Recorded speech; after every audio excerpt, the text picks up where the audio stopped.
Hello. Evening, folks. How's it going? And we got some new folks in. First thing, yeah, I see people. Yeah, people.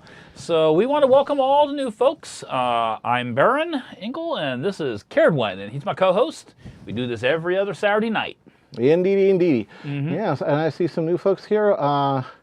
Vilu Watsun. I am no doubt mangling that almost as bad as people mangle Caredwin. Welcome, welcome. Let's see, who else do we have here that's maybe new? We have, oh yes, Renard Lou. Welcome. Welcome back, actually. Yeah, welcome back. Actually, you're right. You're right. Their second time. Indeed.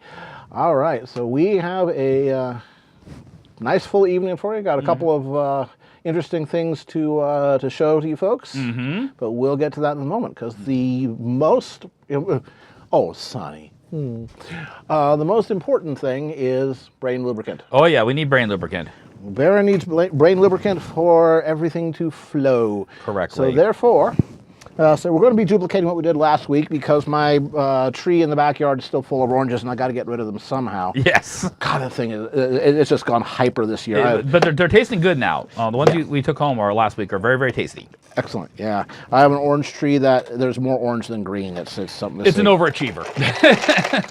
Hey, so we're going to do another tequila sunrise.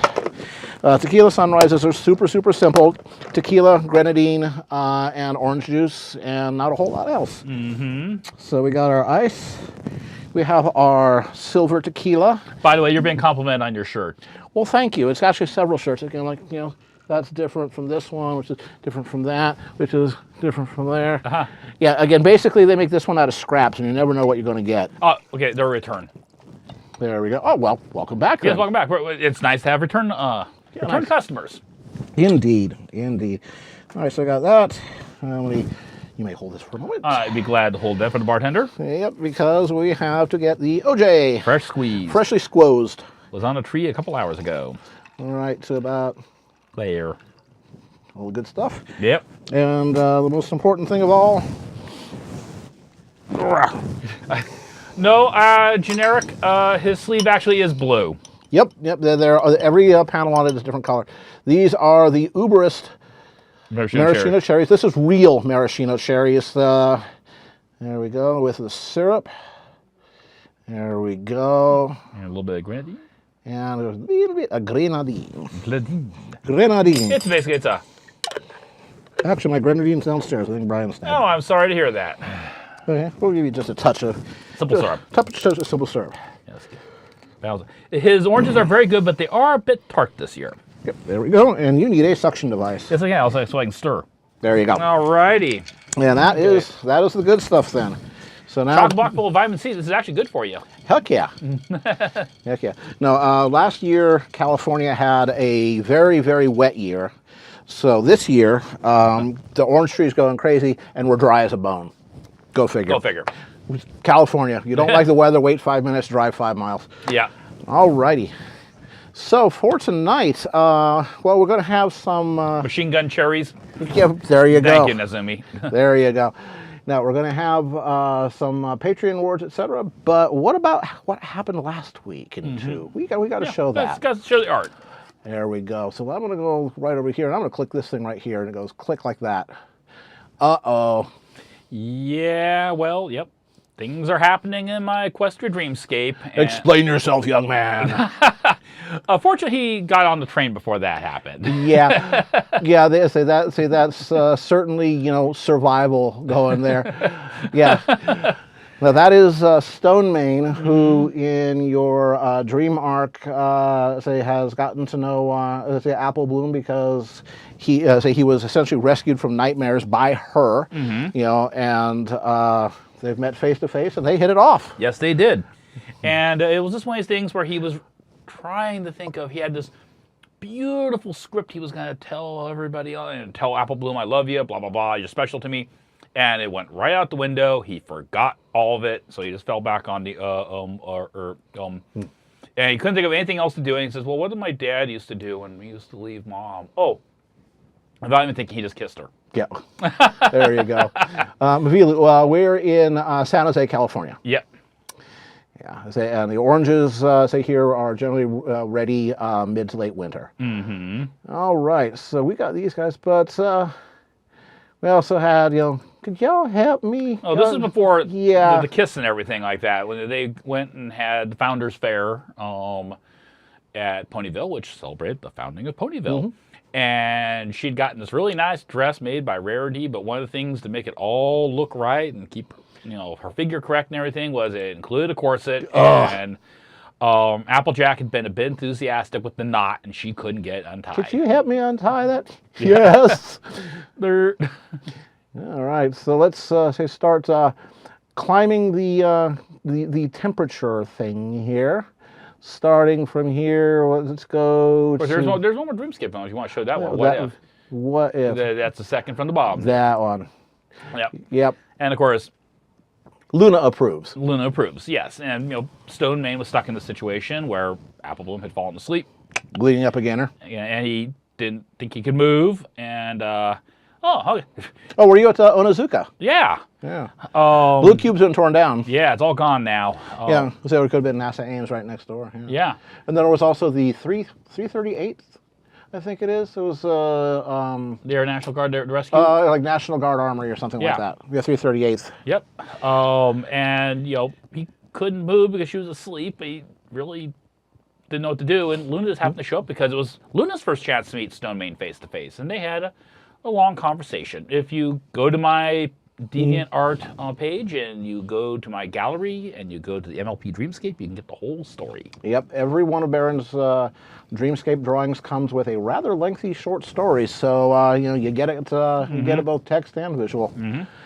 All right, so let's see. How about we? This is very good, by the way. Well, thank you very much.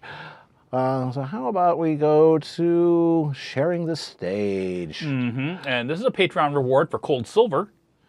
And he wanted me to do a drawing of his character Silhouette dancing with Patina and Carousel at the Bucky Mare. And we have Together. And this is for Tebow, who's also on the chat in our Patreon reward. And this is two characters of his. And I've done the one bunny, Chandra, the one who's sitting up, several times. Now, let's see. We also have, yes, what was the name? Moondancer. Moondancer, yeah, I'm terrible with names. Yep.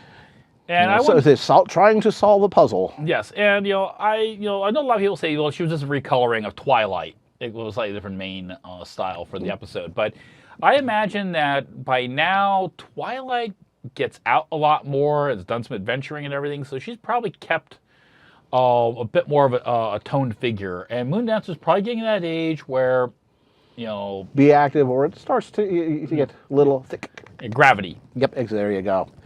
Yeah. Right, then we have, okay, what's going on here? Oh. Take a big slug of that, yeah. Well, that is one of my characters from my Quest for Dreamscape. That is Marble Vein. And it is basically just kind of a pinup piece of hers. But if you've been following me on Patreon, you guys have seen a whole bunch of stuff that folks on DeviantArt haven't. That's one of the advantages of being a patron. You get to see stuff 1 week in advance. And this is her basically... Thanks, Larsus. Yeah, great. For those who don't know, Larsus is a professional live sound engineer. So when he says good sound, it's like, oh, excellent. Excellent, yes. Yeah, we have new microphones. So Movo LV6s. Not particularly expensive, but they are a step up from the LV4s. Yes. Pony Poemi. Oh, yeah. from those that brought you Excel Saga, yeah.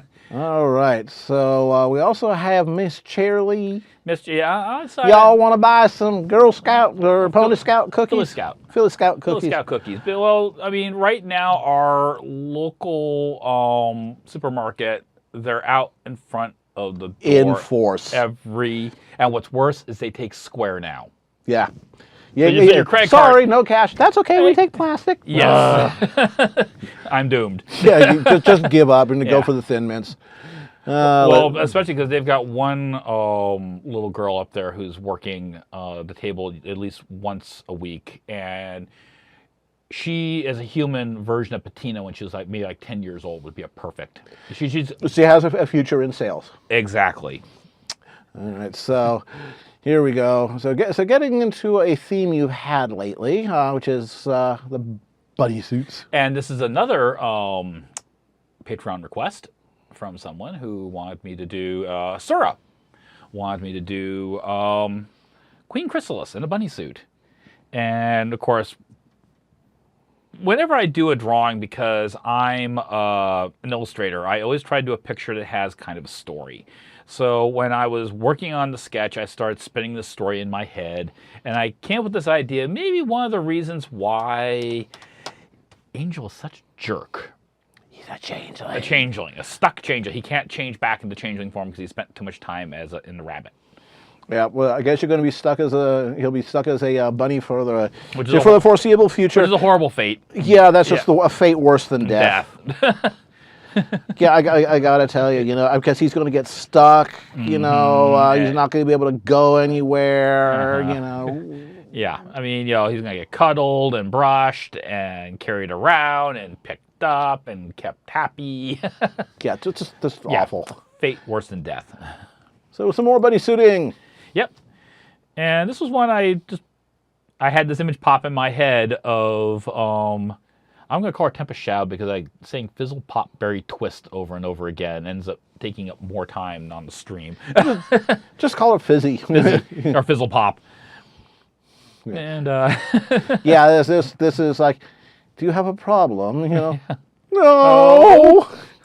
And I can see him walking around with a tabard that says X Minion. Yeah. That way everybody knows. I turned over a new leaf. So, and then we had one other thing, and you worked on this last stream. Mm-hmm. That is your, Baron's going to stream notification picture. Yep. New one every year. That's right. That's going to be the thing. Every year is a new piece of artwork, so you guys don't get too bored looking at those things.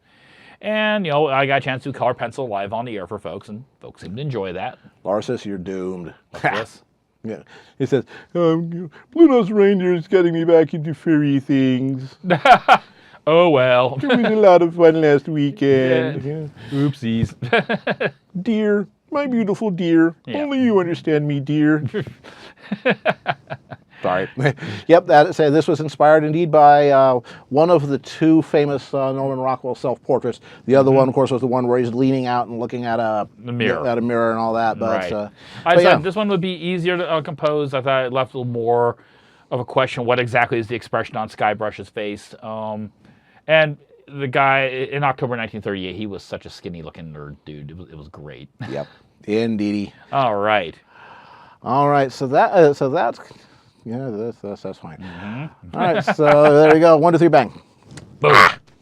We are back. Behold, the artist. I'm the artist. Oh, he's an artist too in his own way. I'm a technician. Yes. I'm on the technology side of the force. I hit things with hammers. I just do so rhythmically. Yes.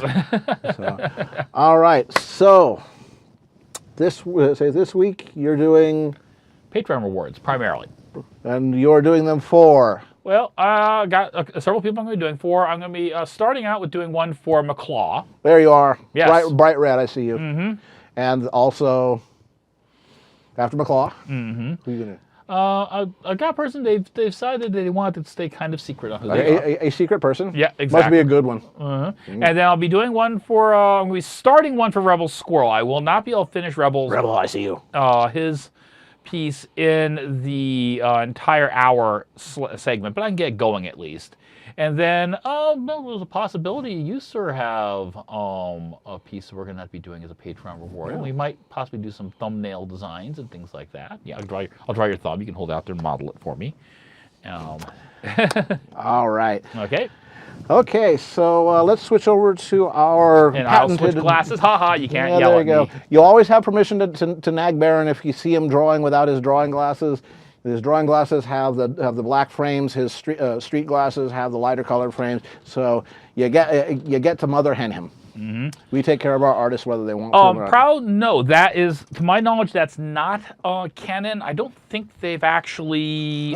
We've never seen. Yeah, there's been some speculation, but I haven't seen actually anything from Hasbro saying that is Fizzle Pop's cutie mark. But I had to put something on there, so that's what I did. There you go. It's painted on. Exactly. All right, so I'm going to push this button right here. Push your button. Draw a partner. All right. We're gonna. Oh, and by the way, no spoilers on the new Equestria Girls. Yes. Say thank you and no. Yeah, we haven't seen it yet, and so there's lots of folks who probably have not seen it. Hey, Coral, I'm glad you could join us. Yep. Yeah, Lars says it seems like everyone's running about 30 seconds or more of latency today. It's just. And a couple weeks ago, we were rolling like 20 seconds. It was amazing, but not tonight. It's terrible. Yep. Yep. Yeah, Ari, you should wipe that off. I mean, it's no good for your monitor. I got a big P on my screen. Mr. Picasso, there's PP on your smoke. Okay, and we are. It stands for Pablo Picasso. Okay. All right, so we are getting started with, with Earl's latest Picarto thingamy. Yes, we are. What are we doing? This is going to be very interesting. And I've gone back and forth with him, and he says, yeah, I understand there may be some stuff that's going to be a bit different on it. Do folks remember the cartoon and the comic called Bucky O'Hare? Oh, I do. Remember the character Jenny? Mm-hmm. Well, I'm going to be doing Jenny as a griffin. Now, this is going to require a fair bit of adapting the character because she looks very different. She's got all that hair, and of course, she's going to be a griffin, so she's going to have feathers. So we're going to do some kind of almost like cockatoo style. I think that's going to be about the best way of tackling it. Okay. Let's see if I can resurrect this. Okay. Alrighty. Okay. Ah! We lost our focus. You lost the focus. We lost our focus. Whoa, hey. One moment here while I... Stand by, we're experiencing technical difficulties. There we go. There we go. So let's lock that autofocus. Autofocus was... Helping? Yeah. Yeah, I said there was a driver update this week, and, well... Actually, I'm going to do this in landscape. What am I doing? I had right the first time. Gotta trust yourself more often. Yeah. Some say he finds the vacuum and icy blackness of space to be comforting, and that his life is narrated by a combination of Peter Schilling and David Bowie. Oh, that's going to be a nice little copyright fight. Yeah. All we know is he's not the Stig because he's Baron Engel. Yeah. Yeah. See, what lives in England and it's a 6'5" boob. Jeremy Clarkson. He's a boob. Yeah. See, more fan art for Bucky O'Hare than the show itself. Yeah, the show was very, very short-lived. Yep. So was the comic. Yep. All right. Been saving that one since the SpaceX launch. Yep, that was quite a thing. It's like fastest Tesla out there. Yeah.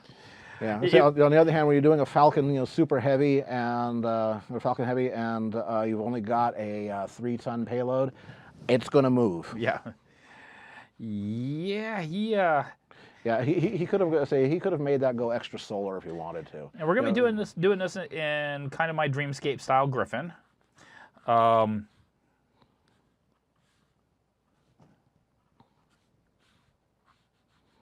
I'm just very quickly blocking it, and I'm putting the light and work in very lightly. So folks who are kind of new, this will all get darker. We're just trying to get things where all the joints are gonna go. Yep. Rough it out. Exactly. Yeah, although we finally got the lighting right, so even the light stuff you're doing shows up really well. Yeah, it is. Hey, cool. I can move just a little tiny bit up here, so it's a little bit more on camera. Yeah. There we are. Yeah, we found the main issue with contrast was that the lighting setup we had was generating just enough of a hot spot to trigger the camera's auto white balance, which washed everything out. And it kept trying to override it with contrast and things like that, which made your hand look like it was medium rare meat. Yes. And wait a minute! If we do this and we diffuse it just a little bit and get just a little bit more warm light in, and use some paper and duct tape. Yep, paper and blue tape. Yeah. Yeah, it works. Yeah, indeed. So, all right. See you shortly, Nazumi. We hope. Is that a peak with Edge and not much less latency? Yeah, they've been a lot of browsers lately have been mucking with their internal engines. Like Firefox recently went to their Quantum engine, which benefited some things and hurt others. So Google's been doing some tweaking with Chrome. Yeah, they've Yeah, done and of some- course, yeah, and of course, Microsoft is just Microsoft. So you know. Yeah. Yeah, they did. Actually, no, I'm going to move that wing out this way. I want to avoid. Well, is that going to give me a tangent if I go that direction? Which tangent do I want? No, this tangent will be hidden because I'll be putting all those feathers in. So I like this tangent better. Yeah, there you go. So there. Yeah. What I'm talking about when I'm referring to a tangent is the classic. You took a photograph of your family member, and then you look at the photo there, and you realize there's a telephone pole growing out of their head. And that's an object right here. But that's all going to get hidden by all of Jenny's feathers in this case. It'd be hair in the original series. Strategic fluffs of feathers. Exactly.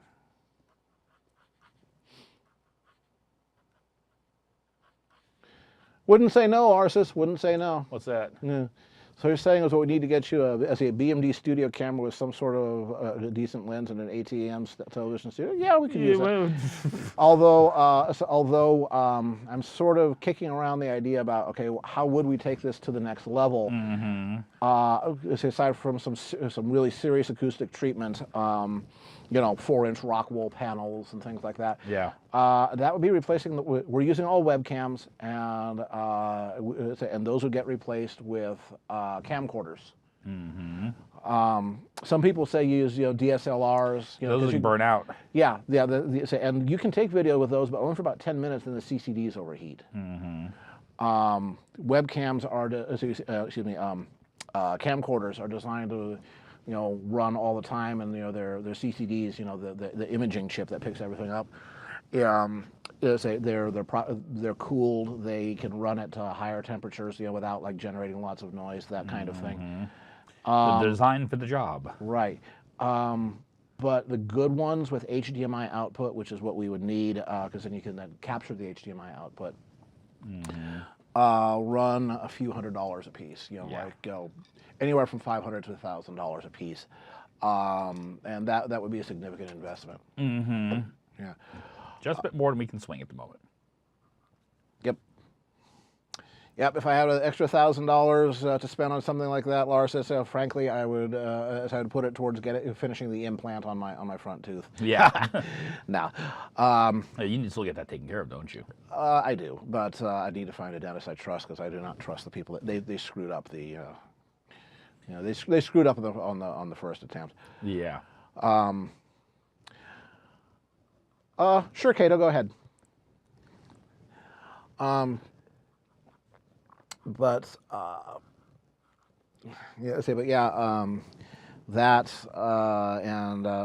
actually pretty happy with the microphones right now. The next step up would be to go to a nice, like, you know, Audio-Technica or Sennheiser body packs, but that's a tenfold increase in the cost of. Also, too, wouldn't we have to swap battery packs during the course of an evening? We'd have to find out. But again, that's what the brakes are for. Yeah. But again, that's, you know, I spent, you know, $60 each on these microphones, and those are $600 each. Yeah. So again, if I had that much money to put into that, I would put it into the video first, because I think the audio is okay now, and the video is the next thing I would want to, you know, kick up. But again, for what this is, you know, we're doing okay. Okay, now how to adapt this armor exactly? Yep. Okay, I think I have an idea here. Yep. I have stared at these photos today a little bit, going, how would I do this? Yep. So yeah, say Lars, just don't forget the interface box to get all that lovely video into the computer. Yeah. Yeah, it's never just getting new cameras. It's always part of a system, and if you change one part, how do you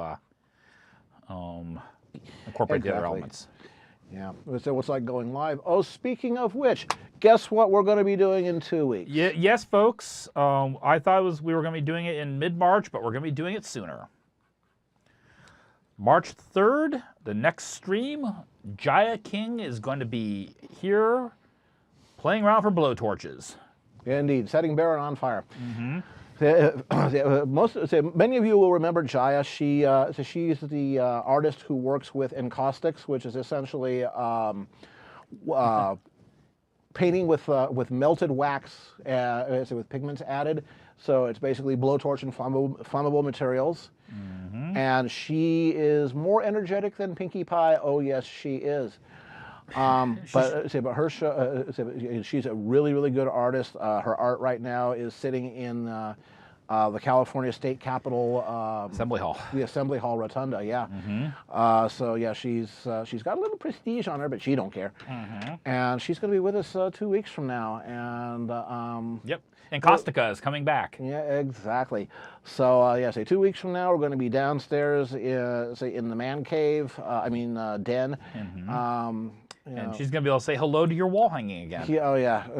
I have one of those, alpaca or vicuña, I think it is, fleece, tapestry things, and she likes to rub herself against it. Oh, it is very nice. It's like a performance art piece almost. It's like a marriage. Yeah. Yeah. So Should we know what to get her for Christmas. Should we tell her to get a room? You You do get a room.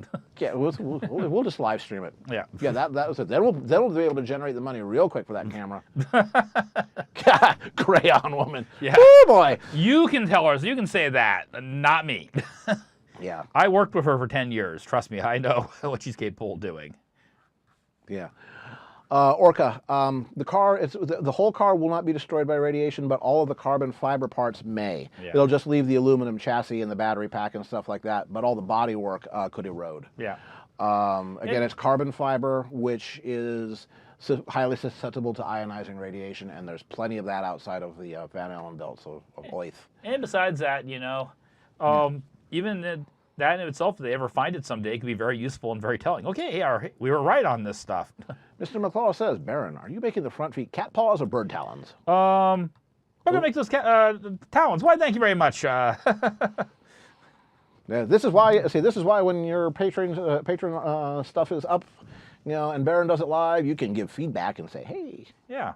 Yeah. No. Say the alpaca fur is. It's very nice to touch. We like it to touch. So. Mr. Peter Lorre. This would be a terrible thing to miss. Yes, it would. Everybody remember to suggest crayons to her, and it's like she might get one of those flamethrowers. Yes, from Musk. Those and all those things are really there's a type of torch called shingle. It's called a roofing torch. Yeah. And what it's actually used for is you get tar paper, which has tar on the underside and very, very tough material on top, and you heat it. You hit it with a very broad, sloppy flame. It melts, and then you just you put it down on the roof, and then as it cools, it seals. That's all it is that in a cheesy plastic rifle stock. It was a way that he raised some money for a project that he's doing. Yes. The Boring Company. Yes. Making tunneling equipment, so you can do Hyperloop. Yep. I still say he's trying to build some secret, like either superhero or crime lord base underground, and he's using the whole thing about the Hyperloop as a front, and then he's going to have like Thunderbirds or Go, and he's going to be able to launch like rockets all over the world to send teams to rescue folks trapped on sinking cruise ships and stuff like that. Yeah. But then again, I have an imagination, so Yeah. I couldn't possibly be right. Jaya with a military grade flamethrower. That would be performance art. Yes. That would be Survival Research Laboratory. Hello, Territory. Nizumi Googs. Yep. Hello, Capricita.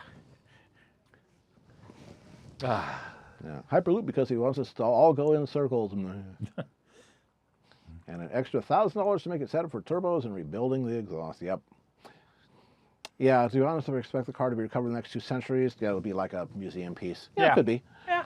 We may get a cislunar economy running within a century. Yeah, we'll see. We'll see. We'll see. The thing about that is that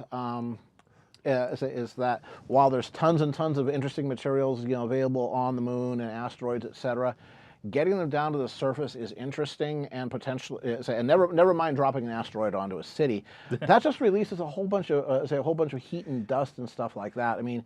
All that heat of say re-entry goes somewhere. Or you just use the stuff that you're mining out there to help build the continuing infrastructure of a larger population base in space. That's the air possibility. Yeah, so you just keep it where it is. Yeah, essentially. Mm-hmm. And that solves the problem of payload didn't come down the way we wanted it to. Yeah. What's the difference between a payload and a warhead? intention. Yeah. They say Elon Musk is the next fragrance by Calvin Klein. Yeah, so if you draw Elon Musk as a furry, he would be a skunk. That or Because he has his own skunk works. this is true. Okay, yes, that is a convincing thing. Take for that, him. Lockheed. Yeah. My skunk works are better. Yes. Yeah. Yeah. The orbit goes to the asteroid belt between Mars and Jupiter. So yeah, it is trans-Martian. Mm-hmm. Yeah, apparently they got more oomph out of their burn than they were predicting. Yep. Yeah. So. Yeah. Say in real life, Tony Stark. Well, not really, since he's not really doing weapons type stuff, and he's not, et cetera. You know who thinks he's Tony Stark, or should be, is Oracle. Larry Ellison. Larry Ellison. Larry Ellison. No, Larry Ellison is a supervillain, and here's why. Okay, he's worth about $20 billion, so he's a hyper billionaire. Like a proper supervillain should be. He has a goatee, like a proper supervillain should. Yeah, samurai swords. And yeah, armor. so exactly. He dresses like a samurai, literally. Because he's completely fascinated by Miyawara shogunate era stuff. Whenever he's home, and his house looks like a sort of a replica of the Edo Castle. So he dresses funny in his super outfit, and he owns a tropical island with a dormant volcano. Yeah. He is a supervillain. He's got airstrip and a port on it. And antagonizes world governments whenever he feels like it, particularly the Japanese government. Yes. So I mean, again, how is he not a supervillain? I mean, it's styling. He needs his own comic book. And he appeared in the first Iron Man movie. Yeah. He was in one of the receptions when Tony's going to. Yeah. Now you too can smell like innovation. Elon Musk. Yeah. Say mustelid, of course, but skunks. Skunks are kind of ditzy. Well, maybe a polecat. When polecat the pew. Yeah. Hey, Rosemary takes exception to being called ditzy. Yeah, well. But what about good old Beardy Branson over at Virgin? He's not even a Bond grade villain. Yeah, no, he's not. No, at the moment he's just somebody that sort of spiraled into his own navel, kind of like John McAfee. Now, you got to realize, I was the first ever tech support guy at McAfee Associates, his antivirus company. Back when there was like 15, 20 employees. I knew John McAfee pretty well. And you know all the stories about him being crazy and stuff like that? They're true. Yeah. Very entertaining person to be around. It's just make sure that you had the phone number of a good bail bondsman about. Yeah. Now, when McAfee went public, they would say there was a world tour where they're promoting this, this stock. You should buy McAfee stock when it becomes available. Mr. Insurance Company, Mr. Fund Manager, and the Dog and Pony Show. Mm-hmm. And I was the roadie. That's right. Yeah, I traveled the world with John McAfee, and whoo boy! And he kept trying to keep him out of jail. Well, actually, they say he had somebody else to do that. Yeah, his proper handler? He had a handler. He had a handler. It wasn't me. My job was to make sure that we were doing this, thing that nobody else had ever done before. It's called giving presentations from a laptop. And we're talking 1991 here.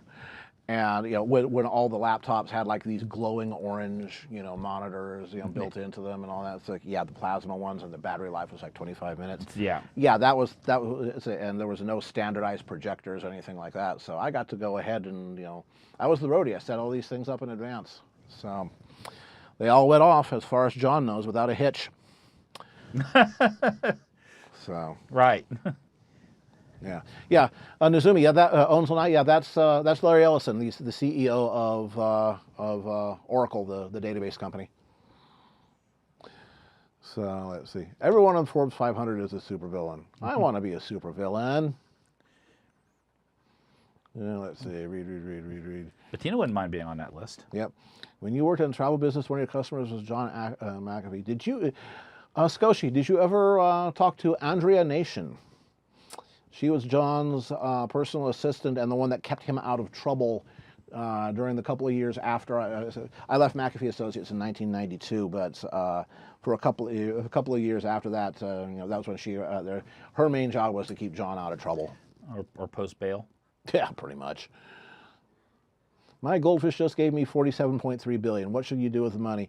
Give me the 0.3 part so that you have a nice, round integer figure. This is me helping you. And then you might want to talk to Patina. She's got some interesting investment strategies. Absolutely. Absolutely. And if you get any phone calls or emails from Vipra, ignore those. Yeah, pretty much. That's still staying in camera? Yeah, that's in camera. Okay, Oh, cool. absolutely. Yeah. Okay, I'm just double checking. Get the I'm sure money people in can see camera. the art. I mean, that's what they're here Yeah. for. But I mean, they're listening to those yak, but what they're really here for is the artwork. Yeah. Kaladin suggests get the money in pennies, then make a penny fortress. That'd be one heck of a penny fortress. Yeah, indeed. I want to contact the U.S. Mint. I want you to make a run of pennies for me. We're going to lock up the zinc market. Yeah, there you go. Drive up the price of zinc, and that's how you're going to make your billions. Yep. Yeah, Hunt Brothers did it with silver. We'll do it with zinc. You have to be doing bad things to be a villain. No matter what you do, somebody's going to call you a villain. So just do what you're going to do. Mm-hmm. Yeah. Or as Winston Churchill once it was claimed to have, but probably didn't actually say it. So you have enemies. Good. That means that at one point, sometime in your life, you did something worth doing.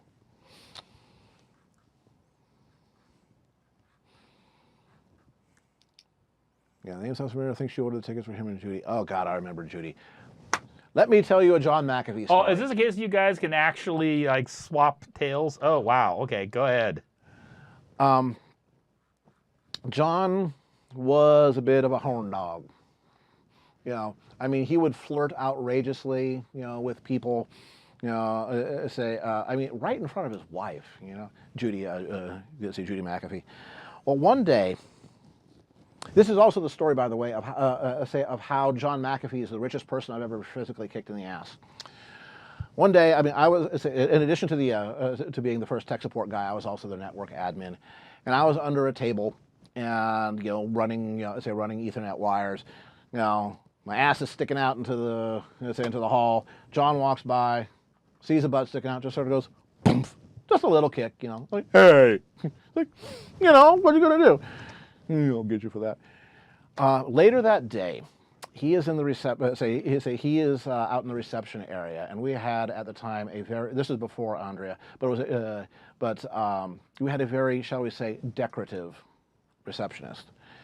And she was wearing the low-cut tank top and the whole bit, and John was leaning way over the desk, sort of looking down her cleavage, just going, "Oh my, you have a lovely keyboard." I mean, and Judy, his wife, was right there. He was just doing it to get her goat, to tease her.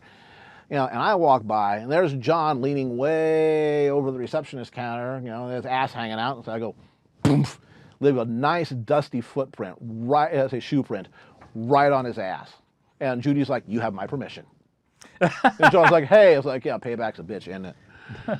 So John is the richest person I've ever physically kicked in the ass. The richest person I've ever beaten at billiards is Jim Barksdale, founder of FedEx and Netscape and Silicon Graphics. Yep. But I didn't even know it was him at the time. Back when I was working at Netscape, we had a break room that had a billiards table, and I was taking a break and just knocking the balls around the table, and this guy in a suit comes in. It's like, want to do a game? I got about 15 minutes before I have to go catch a plane. Oh, sure. So we play. I win. And it's like, oh, by the way, I'm Lance, and he says, "I'm Jim." It's like, Clark or Barksdale? It's Barksdale. It's like, good to meet you. Jim Clark was the other founder of Netscape and FedEx. So that's the only billionaire that I've ever beaten at billiards. There we go. You still have an active Netscape email? Wow, Larsis. Yeah, this was before Netscape was a cheesy off-brand ISP that AOL bought. We're talking 1994 here. Yeah. Yeah. So back when we were inventing the modern web and internet. Yes. Yes, we did do that. No, Al Gore, you did not. We did. Yeah, and I made sure that it happened in German and in French and in Spanish and in Italian and in Japanese on Silicon Graphics equipment and HPUX and the weird ass NEC PC98. I was in the localization department. I remember when you were working there. Yeah. Was that the where you were working at?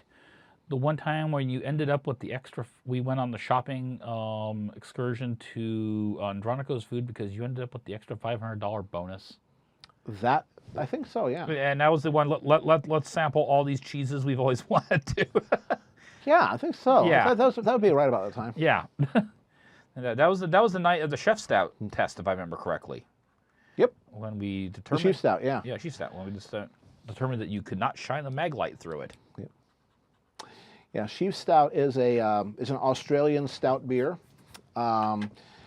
And it is dense, and they use a lot of roasted barley in it. So I mean, it is as black as ink.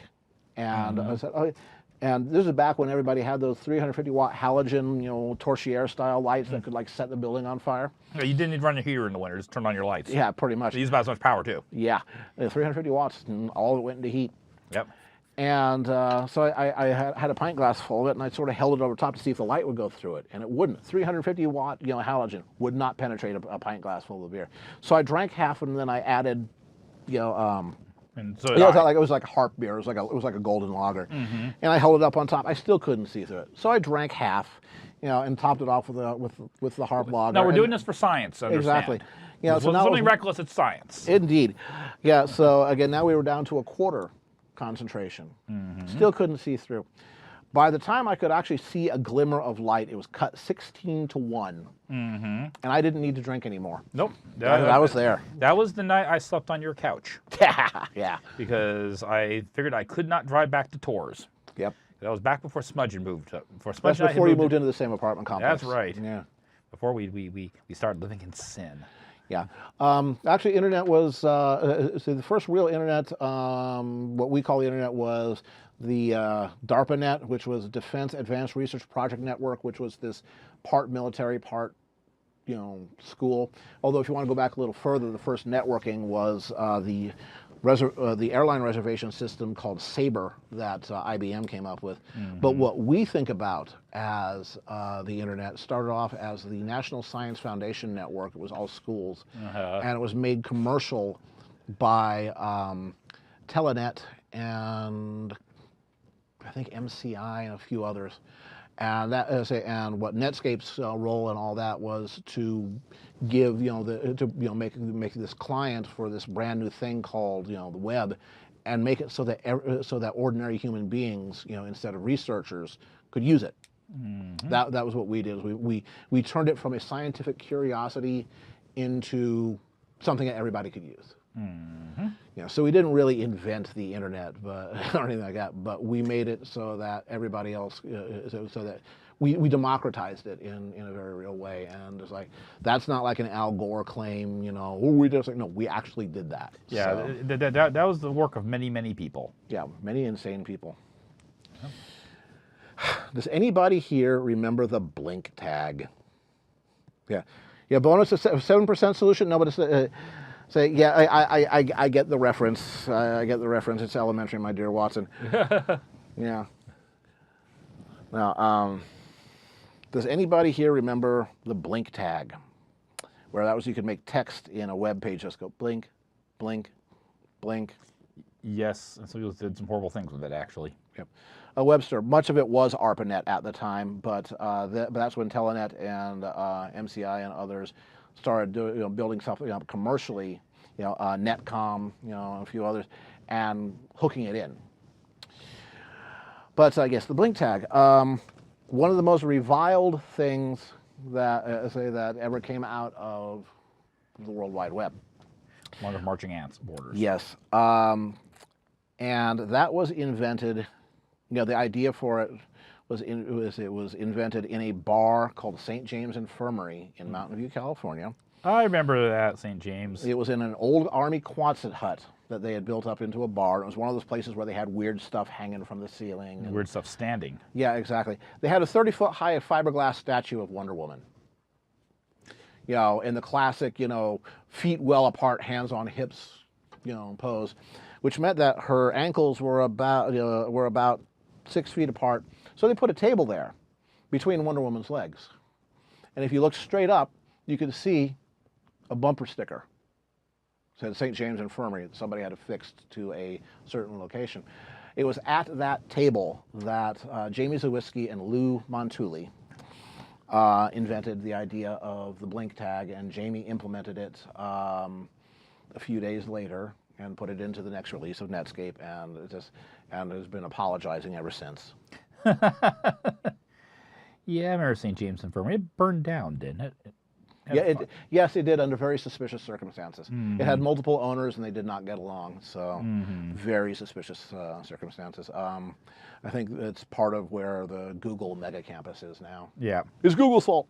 Yeah.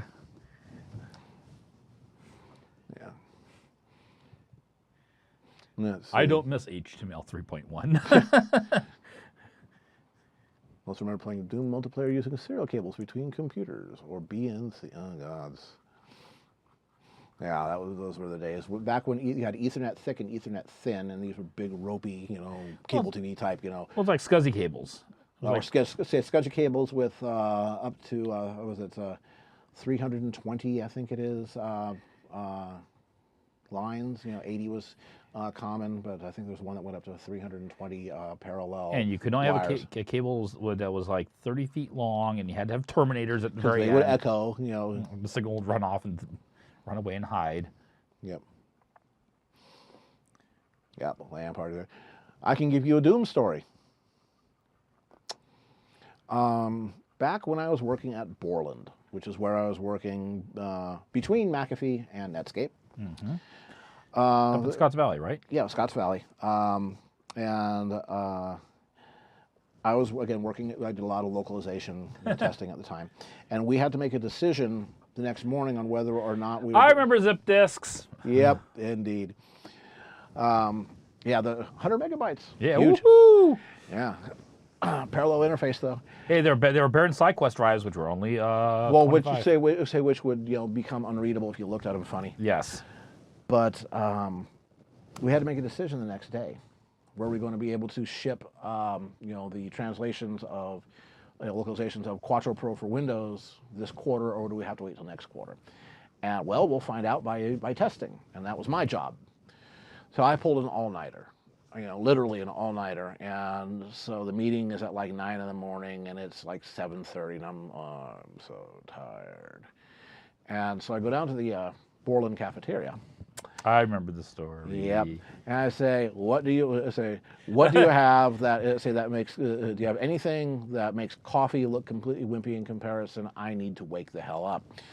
And they pointed over this soda called Brainwash. Brainwash was amazing stuff, folks, if you never tried it.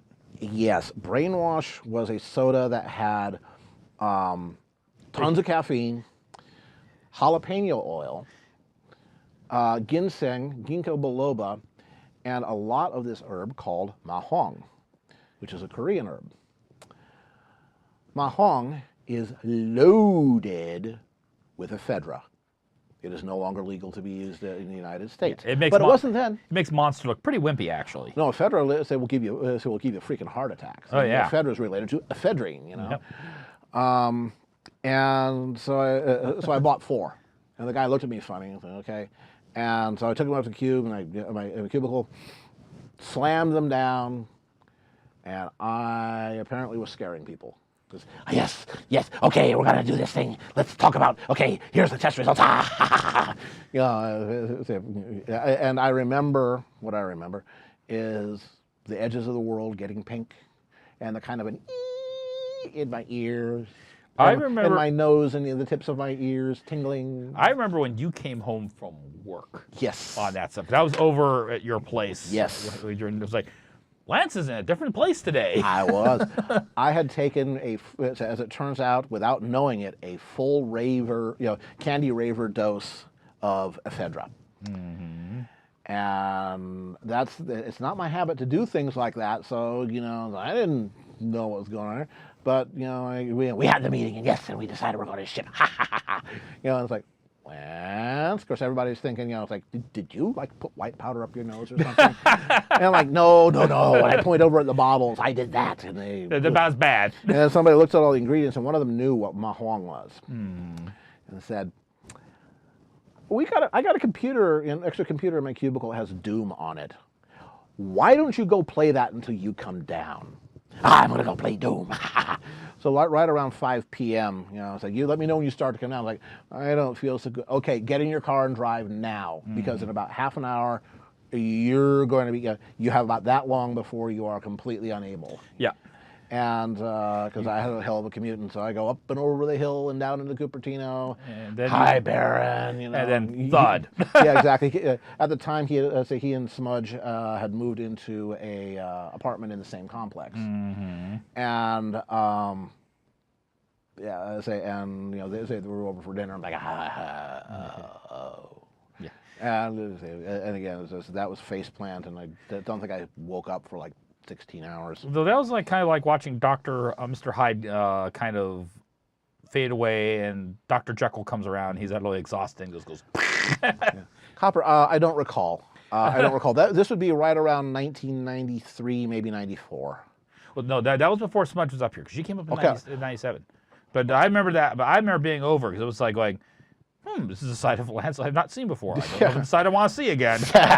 No, that was the I was channeling Heath Ledger's Joker. Yeah. In advance. If I vibrated any more, I would have like gone into a different parallel dimension. Phased out. Okay, we got about 4 more minutes, and then we'll be done with this one. Yeah. Star Control 2. Frungy, Sport of Kings. Yes, a special plate is hard. Yes, hiding behind it. Mm-hmm. Yeah. Yeah. By the way, actually, Dave, we would have been living at the Highlander apartment. If it was at that right time. That over time on Old period. San Francisco. Yeah. Yeah, or off of. I was off of. Wolf. Yeah. Yeah. Fair Oaks. Okay. Yeah. Yeah, that time period, because I moved in with Tor in 95, stayed with Tor until the July of 97, and then I moved in with Smudge into that apartment complex that you lived in. Yep. That was the period when we had like all of us living there. Yeah. Kaylin, by the way, Star Control 2, the source code of that, God, was this Paul? God, I'm trying to remember the guy's name. I'm going to say Paul Reiser, but I don't think that's right. The lead designer on Star Control 2 got back the rights to the source code, and he open sourced it. It's now called the Urquan Masters, and you can download it for free. And there was a band called the Precursors in Finland that did a whole new soundtrack, and they've added full voicing for all of the character interactions and all that. So yeah, so look at the weird funky graphics from the time period. Yeah, exactly. But yeah, look up the Urquan Masters. It's free. Go get it. Play it now. Well, maybe after this. Yeah, after the stream. Yeah. Yeah. The fan version of Urquan Masters. Yeah. Yeah. That's the open source version, and it is the original 3DO source code. That from the 3DO port of it. And again, Paul Reiche, R-I-C-H-E, Reich. Paul Reich got the rights to it back. Generic, no. Tor's not unless something happened very, very, very, very recently. He is not. He's been having some medical problems, but he's not trapped in a hospital, to my knowledge. Last I saw him, he was doing fine. Yeah. Yeah, so he was on. He rode his bike over here, and Dusty did some work on his bike. Yeah. So. Yeah, it was like fixing up his BMW, isn't it? Well, yeah, the BMW. Yeah, fixing up the brake pedal, lever and shifting lever so that it fit him better. Because Tor's a tall guy; he's 6'7". Mm-hmm. So yeah, you have to customize the bike just a little bit to fit him. Yeah, and if you don't have Doom and Doom 2 and stuff like that, I think Doom is available freely. I think Doom 2 and later, everything except the brand new one are available on goodoldgames.com, GOG.com. And yeah, we do need to make our usual sponsorship announcement. We do, because it's just about the end of the hour there. So we will make the thank you, and then we will take our first break. Yeah. But the first thing we must do is go here, and we want to say thank you to University Art. University Art has been kind enough to sponsor Baron, keeping him supplied with art supplies, because that's what they do. Mm-hmm. University Art is a high-end art supplies and framing store with outlets in San Jose, Redwood City in Sacramento, California. Very talented sales staff who are not on commission. They're all artists, and they have no incentive to sell you the expensive thing. They'll just sell you the right thing. So we want to thank them very much for for sponsoring Baron, for occasionally loaning us people like Jaya, who will be here in 2 weeks. Jaya is another former University Art employee. And say hi to Mike and Jeff, because if they're working. Yeah, because they sometimes lurk. Hi. So thank you to you, and back to us. Click. All And then right. Click. Let me switch cameras here, but it's 6:30. Indeed. Yeah, you got a nice looking burb. Yep. All those feathers and armor and everything like that, and got that within an hour. Yeah. Less than an hour, actually. So Yep. very, very good. All right. Yeah. Let's say Tudrick is not one to stay down if he can avoid it. Yeah. Yeah, he's a tough son of something. According to Tebow, is on his way up to Seattle today. There, that answers that question. Baron sponsors certain ships like Twilestia. That's the good ship. The good ship, as a Discord and Fluttershy. That's right. And, last year, Celestia became Patina's favorite pony. Because there's no wrong way. Yes, remember Spike, this is Twilight's fantasy. There's no wrong way to fantasize. That right there sealed the deal. Indeed. Okay. So, folks, we're going to take a break, 5 minutes. Yeah, we're going to make Baron stretch, You should stretch. go be biological, take care of biological needs, then go get yourself a fresh drink. And we're going to come back and you'll do another Patreon reward for... This is one person we're keeping it kind of on the quiet night. Say for the mystery guest. Yes. Mystery. All righty, folks. Catch you. In 5. See ya. And Asheron does indeed call collect. Is Luckin dead? Say Lucky Neko is dead. Well, either way, he is welcome. Yes. He, she, It. She. All right. Do we have anybody else here who is new? I'm going to go take a look at the list. Who here is new and has not been here before? Say hello, and we'll say hello right back at you, because we're kind of like that. Yeah. Uncle Fungus, I don't know if you've been here before or not, but if it's your first time, welcome. If you're coming back, welcome back. All righty. Okay. So behold, corn, and welcome back. Who are you saying about corn? That's new to me. Yeah. So anyway, this hour you're doing your your Patreon reward for the mystery Patreon. Yes. And what we're going to Is it going to be good? Excuse me. Is it going to be hot? Well, a lot of exercising might cause the character to be hot. Okay, there we go. Right. What we're going Hello, Steel Prism's girlfriend. Hi. Hi. Welcome. Your boyfriend hangs out with weirdos. Yes. Yeah. So, S'mores, you mean unicorn frappuccino. pretty much. The s'more sounds like the name of a unicorn. Yeah. It does, actually. Yeah, it's like somebody's, say somebody's melty OC. Yeah. All right. So, What we're going to be doing? What we're going to be doing is a little bit of a crossover. We're going to be doing... How many folks out there play Overwatch? I don't. I'm going to state that for the record right now. I don't play Overwatch. But I'm going to guess it has something to do with either Tracer or McCready. Or Mercy. But I'm going to say Tracer. Bingo. There you go. Yep. So we're going to be doing... And at first, one of the persons recommended this character, this pony character, as Tracer. I thought, well, I don't think that's the person I usually think of. I usually think, Rainbow Dash. But then I remembered that Pinkie Pie was able to actually keep up and actually pass. Philly second. Yes, actually Philly second. So we're going to be doing Pinkie Pie as Tracer. That's going to be up on the bat. Anthro, too. Yep. So it looks like between, at the end of this hour, I'm going to have to reload you on that, too. Yeah. I may have to go squeeze some more oranges. Oh, no. Oh, no. All right, so I'm going to push this button right here. All right. All right.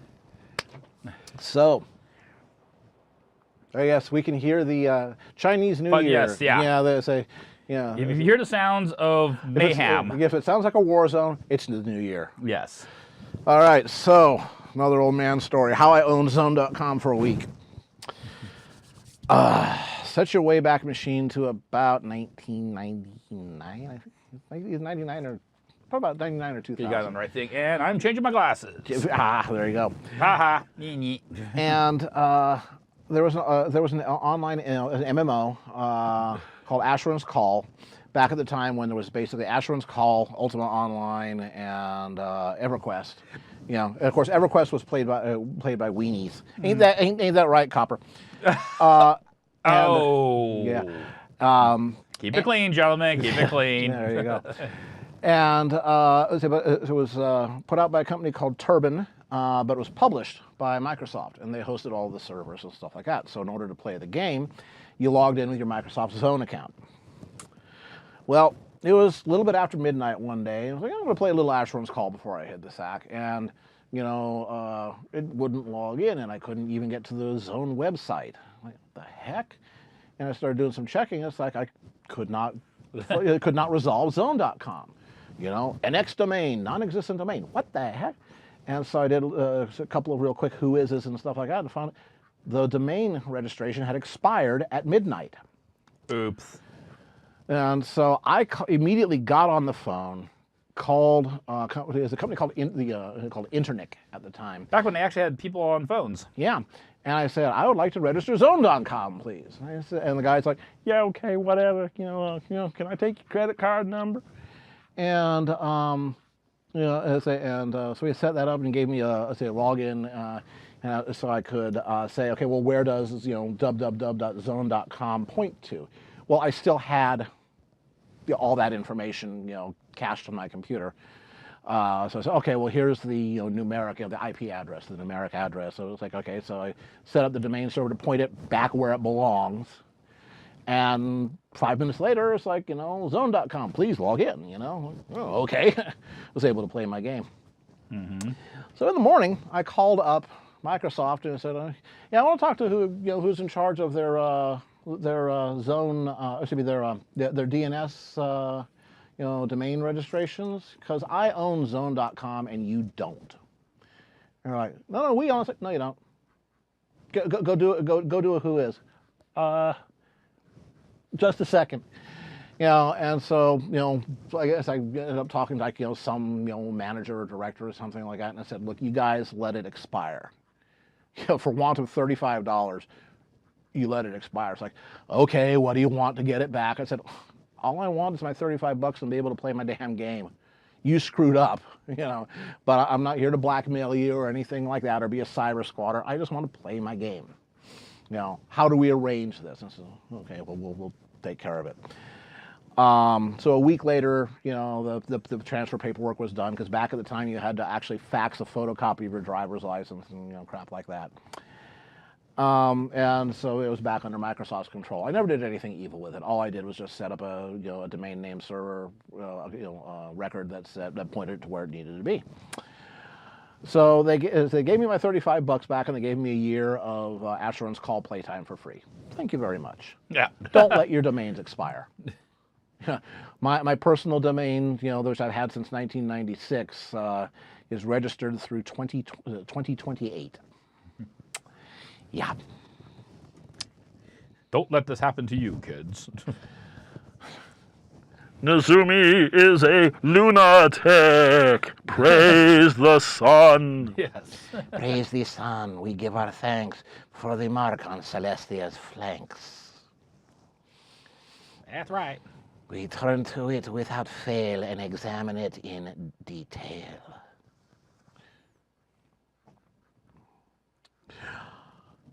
All right, we'll see you later, Mahulu. Sorry you're having problems. Yeah. How do you pronounce your name anyway? Yeah. Can you give us phonetic spelling before you leave? Yeah, there you go. Yeah. We have this feeling we're horribly slaughtering it. Oh, I'm sure I am. Yeah. Now you want to play Dark Souls. So you're a masochist and into punishment. Yeah. Dark Souls is a hard game. It'll kill you dead. Well, with a name like that, duh. Yeah. Now, let's see here. Praise the third-degree sunburn. Yeah, but what a way to get it. Yeah. Besides that, you need that vitamin D, or else you get rickets. Yep. Yeah, actually, say McClaw, I think they just tried really, really hard to, sort of sweep it under the rug. It's like, this never happened. This never happened. It's like, okay, we'll wait for the statute of limitations. Now, because that's a major screw up. I mean, if I wanted to be a bastard, I could have been a real bastard. Yeah, because I mean, zone is generic enough that they would not be able to assert trademark. So, but no. I just wanted to play my game. Yep. Ashram's call. Yeah. Back when it was a thing. Oh, by the way, folks, in other news, speaking of games, Them's Fightin' Herds will be available to anyone who wants to go and buy it on February 22nd. Yep. So it's been the end of a long, let's say, of a 5-year-long road. Yep. Because the whole drama with, whole pony fighting games and all that started back in 2013. Yep. And here we are 5 years later, and almost to the day. And it is ready, and you'll be able to get it, and you should. And speaking also of things of games, Robert has gotten his plane tickets to come out for BabsCon. And we were thinking maybe if you would be interested, because the weekend of BabsCon is usually the weekend we would be doing a stream of doing like a Wednesday night stream here for having Robert here. We can do it kind of a Roan-centric. Yeah, I may look into what it would take to do a live stream, over my phone. Okay. We'll see. Okay. I will have to find out if that's even possible. If I get coverage, if the hotel has things. Oh, you must go through our Wi-Fi, and it costs $1 billion. Nope. Not gonna do it then. Yeah, we'll find out. Yeah. I'll look into it. Okay. Yeah, Robert's a pretty good game master. Yes, Warhammers are overrated. Warhammers are overpowered. They are not overrated. They are. Oh boy. Yeah, and the thing is, I wasn't throwing as many dice as I should have. I was throwing 15 dice. I should have thrown 17. 4 for my strength. 4 for my melee weapon skill. 6 for how many the dice you get for that's the weapon bonus itself for Warhammer, so that's 14. 1 more because I put a point of specialization in it, it's 15. And the 2 that I forgot to add was I had add Hammermaster as a feat or a perk. And that's right. That's 2 more dice. And I'd forgotten about that. So I should have been throwing 17 dice in a game that is calibrated for the player characters to be throwing 6 to 8. Yeah, so Warhammers are overpowered. Of course, you got to get close up to someone to use it. Yep. Yeah, and generics right there. That's another important date, March 24th. Season premiere, My Little Pony Season 8. Yeah. So, woohoo. So, we're looking forward to that. I'll say, you spooked me there, Baron. I thought I heard the statement different. Yeah. What was that? Yeah. No, hotel Wi-Fi is identity theft waiting to happen. Yeah. Yeah. Do everything through the VPN. Oh my God, yes. So I have a server that I run out, in Amazon.com. That if I really need privacy, it just acts as an SSH relay, and everything is encrypted all the way up to Amazon, where it comes out of my server that nobody knows where it is and who I am. So. I'm doing this part upside down. In case people are wondering why that turned upside down, occasionally it helps to turn the piece in orientation. You go, am I putting things in the right direction? Am I putting, digits in the right spot? And if you can't figure it out because it's confusing because it's at an odd angle, turn the piece upside down. No one's gonna mark you down style points or anything like that. Well, sometimes that's the way your hand makes more accurate motions in one direction than another. Do it. Yeah, as a Warhammer is overrated. No, this is Warhammers in Roan are extremely powerful weapons. Loving this, Larsis. It's working out great. Yeah.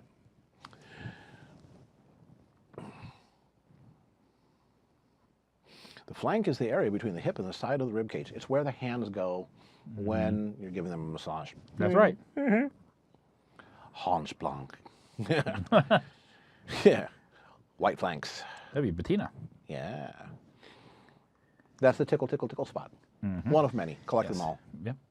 And a little bit further back, if you squeeze in under the right conditions, it makes a old-fashioned cash register ka-ching sound in My Quest for Dreamscape. Yep. Which is fun for the whole family. Yep. Was that the game at BabsCon last year? Yeah. Yeah. That was the. I was in the demonstration game. Yeah. So was Baron. Steel So was Cat's Paw. And Steel Prism. Steel Prism was in the game. You were. That's right. Yeah, Steel Prism was there. Yeah. And this year I'll be doing the same thing. Basically sitting around, and anyone who shows up for the game, I will be doing little bust sketches of the characters playing that night. Because I found people seem to like that. It gave them a real sense of having participated in something that evening. And then after the con, I'll email printable files to them so they can print out if they want to and put in their character sheets. So if they want to keep playing Roan, they've already got character art. Steel Prism. Were you the guy that was the soldier that ended up coming along with us? Yes, one of all the scars. Yeah, I think so. Yeah, Cat's Paw played Brown Shield. Yeah, the world's kind of, sort of prissiest. Yeah, and that's the only word for it. Detective. Yeah, and I played Garrett. His real name is Garnet, but we just call him Garrett. Yeah, that was the former criminal and bar owner, fence and smuggler who had gone mostly legit. But still kept around his Warhammer for bonking people over the head if they tried to disrupt his neighborhood, because he ran a clean area. So yeah, that was Garrett. Yep. Hanche Blanche. It is French. I'm terrible. It was a hippocide. That's right. Yeah. Who is the Aponis? The Aponis is Pinkie Pie, who is being cosplay as Tracer from the game Overwatch. That's right. That is the Aponis. I mean, because we did do that one request, which was Nurse Redheart as Mercy. So one thing I'll give the game Overwatch credit, they've got some excellent character design. Generic. Actually, if you the way the rules work, at least in Battlefleet Gothic, is orcs being collectively a psionic, mildly psionic race. But they don't really realize that. But their beliefs tend to become true. If they believe that a ship made out of plywood is airtight, it is. And if they believe that painting it red makes it go faster, it does. So it's not that a non-red ship costs less, it's that a red ship costs more. I think it was 5 points more to buy a red ship, and it moved 5 centimeters farther on the battle mat. Something like that. Never had an orc fleet. I was all about classic. I had several fleets, but the one that I played was Chaos. Good old-fashioned Chaos. Kill frenzy, kill frenzy, kill frenzy, kill frenzy. That was the thing about Chaos is in Warhammer 40K, a few thousand years before, they had the Imperium had different style ships, and a whole bunch of them were lost in deep space, where they came under the force. They became corrupted by chaos. Warhammer 40K is half science fiction, half fantasy, and then they came out serving the god Khorne, Khorne, and Kill Frenzy was one of the renamed ships, and it was one of the most famous ships. And again, it's all Lovecraft grade. You and Colonel Yeo can talk, because he loves Warhammer 40K. Yeah. Hippocide. They kill the horse. Let's see. Yeah, that's orcs. The ultimate ricer, orcs. Yeah. Again, it's like having 3 layers of spoilers on the back of your Mitsubishi Evo. Makes it go faster. It's like, no, actually it slows it down because it adds drag. But that's not its real purpose. It's mating plumage. Yep. Kind of like fins on a Cadillac. Fins on a Cadillac or feathers on a peacock. and I'm not saying that disparagingly because back when I was of that age, I did the same thing myself. Bingo. Not with spoilers, but with shackles and carburetors and upgraded suspensions and stuff. No, Like that. but Tino's kind of disappointed everyone. You said shackles, and you were talking about something else. Okay. Well, further research may be indicated.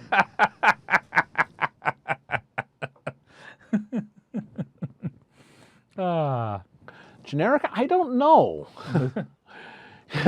Basically, if somebody splatooned the Orcs red ships into green or something like that, would they lose the ability to go faster? Ooh, that'd be kind of an interesting thing if you A paintball. Splatoon crossover with Warhammer 40K. Perfect. Yeah. Perfect. Make the game. Yeah, basically, if you run by, you paintball their ships, plaid, and they suddenly come to a screeching halt. Yeah. Now, Larsus Goldfish says that it accidentally replaced Kerr's bottle of rum with a McLaren 720S. I worked briefly, very briefly, for a company whose CTO drove a McLaren 650S. This, not coincidentally, is the company that is being audited where they're saying, where's our $11 million, Tommy?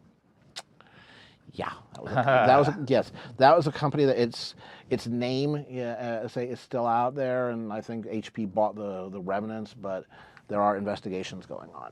Where's the 11 million, Tommy? Yeah, and because they're kind of people you just can't blow off on answers. No, KPMG, one of the biggest accountancy firms in the world, Yeah. invested in them, and Tommy thought that apparently that he could pull accountancy tricks and nobody would notice. They did. They did. Ouchies. Yeah. Yeah, my little 4-liter V6 might be nice, but it'll burn the tires. If you're talking about the one in the Toyota Supra, you go get yourself the biggest damn turbo you can, run it up to 25, 30 pounds of boost, run Because the bottom end will take it. run 130 octane racing fuel, and we'll see you north of 1,000 horsepower. But those engines are the bottom ends are so overbuilt on those things. It's amazing. Yep. So let's see. Do we have anybody else here? I'm going to make another quick check to see if there's somebody who is new. There we go. We have, let's see, Amora Bunny. Have you been here before? Amora Bunny? Amora Bunny. Oh, hey, I think I know who that is. Hello, Amora. Hi. Well, if this is your first time here, welcome. If not, then welcome back. That's one of my clients. Here you go.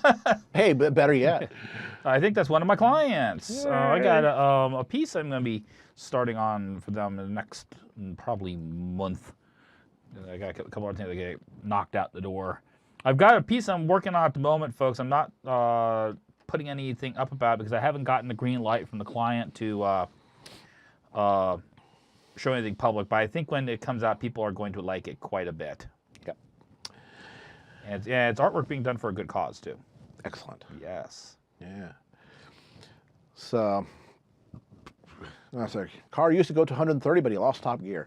Well, where on the road are you going to go 130 except like straight to Texas anyways? How quickly you get there. Yeah. Now, someday I still might throw a supercharger on the Mustang, but Hey, it's pretty damn nice the way it is. So, do I really need to? yeah. I mean, it's like, yeah, it would be nice to have 670 horsepower as opposed to 420. Oh, darn. It would be nice. It still gets the hell out of its own way. Yeah.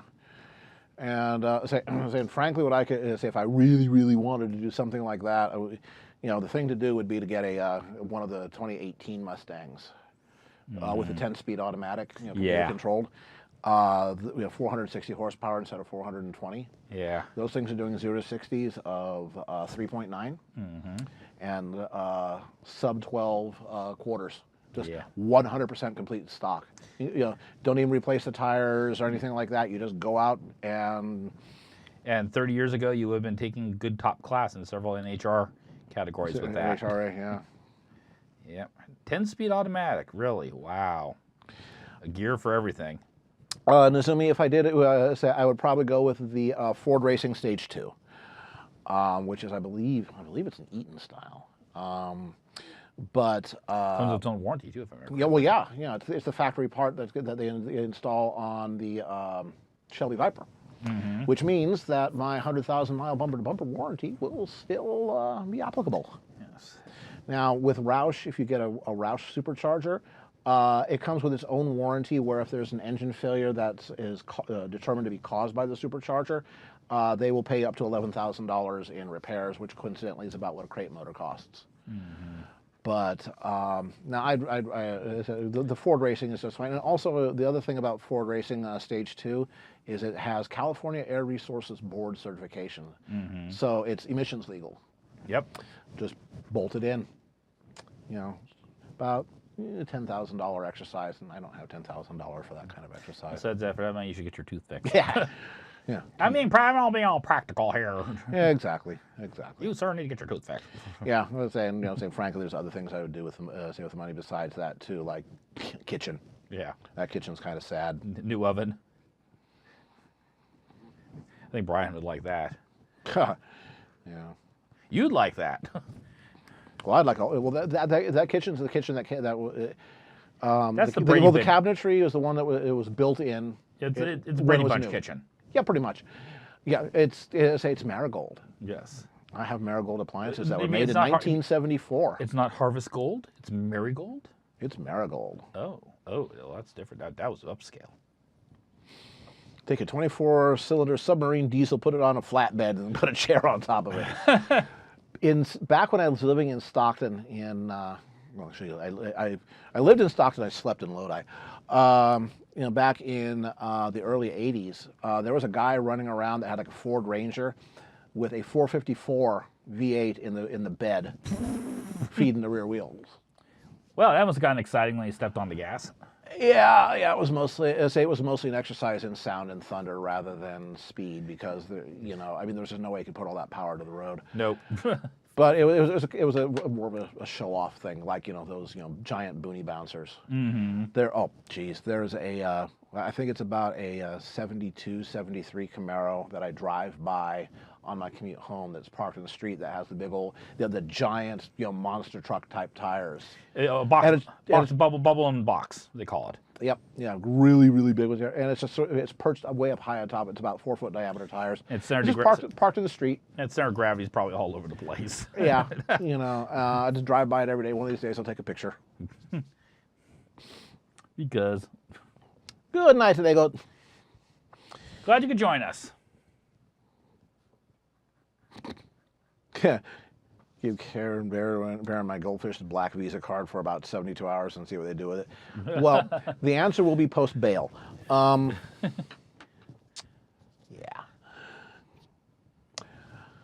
Celadon appliances. Ooh. I even know what color that is. Howdy, Marshall. Hello, hello. Oh, something else at some point I would like to show off is something that Dusty did. Yes. Dusty Cat is currently in New Zealand, tooling around on a rental motorcycle and having a Hunting down hobbits. Yeah, exactly. Actually, he's in southern New Zealand, not northern. Yeah, South Island, yeah. Yeah. And but he did something for for the BabsCon charity auction. Let me grab it over here. Bring it over. Show it to folks. Yep. Briefly switch over to the main camera. We'll get back to Baron in just a momentito as soon as I untangle this cord because it is nicely tangled up. Because that's what cords do. Yeah, they do. They are. There is a rule. Okay, there. There. Okay, haha. I am mightier than the cord. The lance is mightier than the cord. Okay. You sure about that? Not quite. There we go. Haha. I win. All right. So over here. I go over here. I'm going to push this button right here. Dusty Cat made this. Oh, yeah. Yep. This basically started life as an incredibly beat up Fender Stratocaster. Squire. Squire, yeah. He reshaped the body, completely. Did all the refinishing. Reshaped the headstock.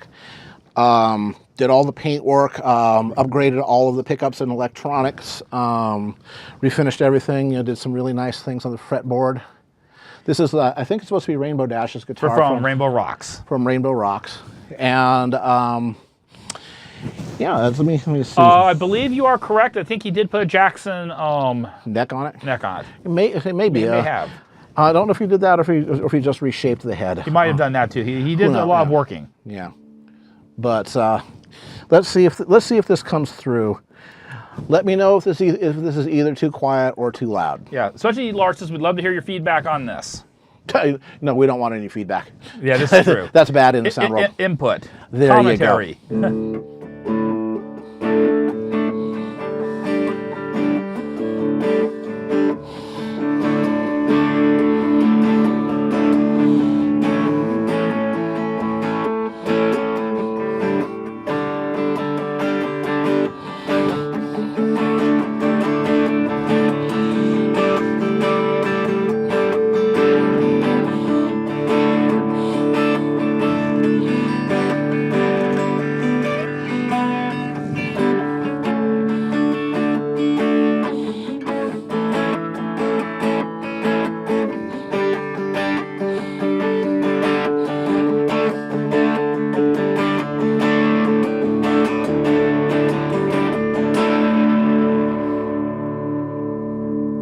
I'm getting SM57 on that amp. I got a 58, but right now what's on it is an Audix OM3.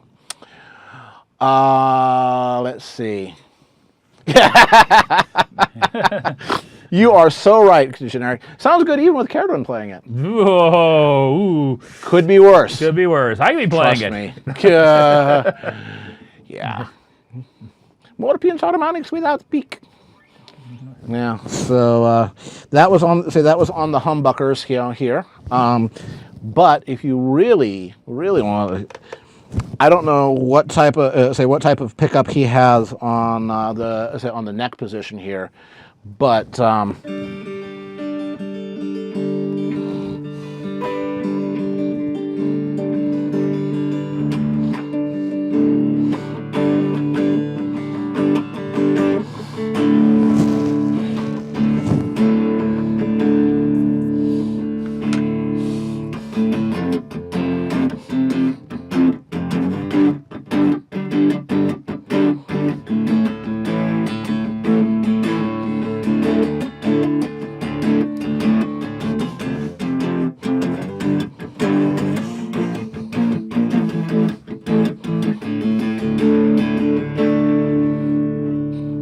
Really sweet.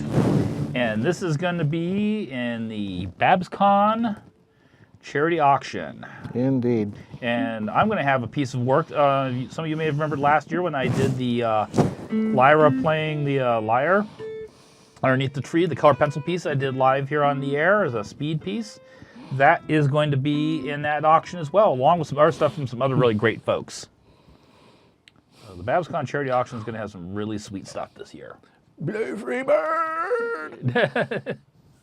No stairway. Nature trail to hell in 3D. Oh, if I could play Comfortably Numb.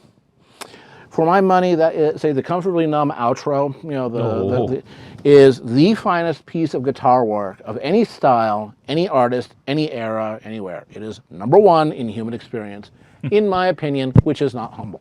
I heard him play that live in Oakland.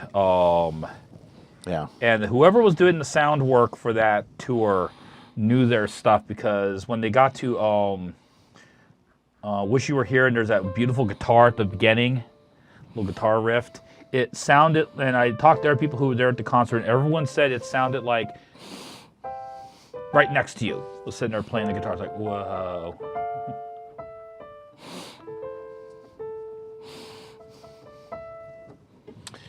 Don't you need a keyboard and synthesizer to play a song? Well, I got one of those.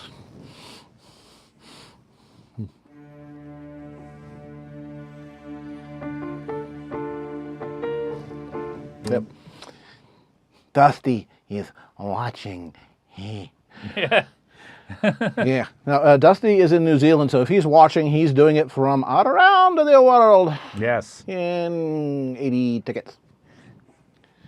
Hey, Dear Whites, are you new? If so, Well, yeah. I say welcome to you. If not, I say welcome back. Dear White?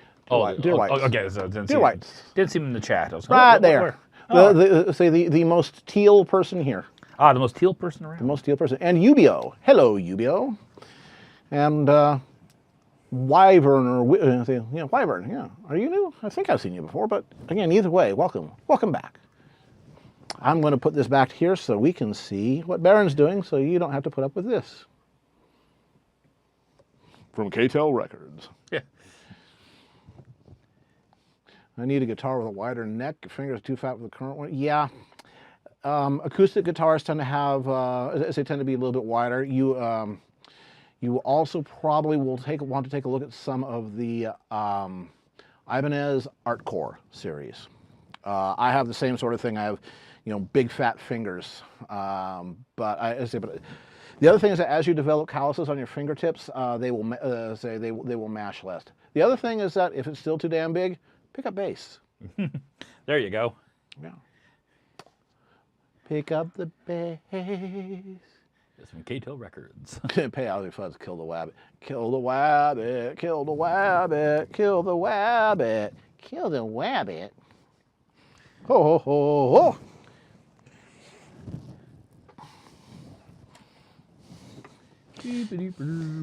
Almighty warrior of great fighting stock, may I inquire to ask, what's up, Doc?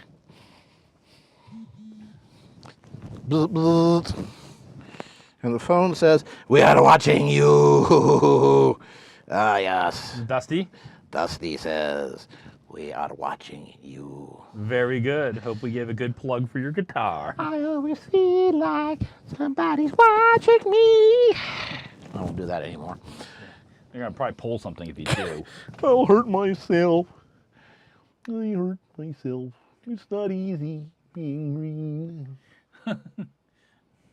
Yes. Smog! Yes, you can tell that was made in Los Angeles. Oh, Brunhilde, you're so lovely. Yes, I know it. I can't help it. Oh, Brunhilde, be my love.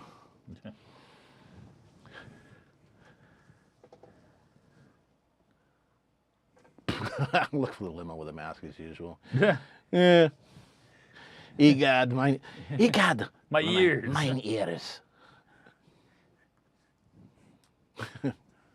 Yeah, kill the. See, that's what a lot of bronies would be chanting about a certain Lapine residing at Fluttershy's abode. Let's just say that Angel fits into a kicking T for a reason. He bitch slapped Fluttershy. Yep. There is no forgiveness. I just thought it was amusing how many people liked my just quick thrown together idea of Angel being actually a sleeper changeling. Yeah, there you go. It explains so much about his personality or lack of. It does. See you later, Steel Prism. Glad you could join us. Hope your girlfriend liked it.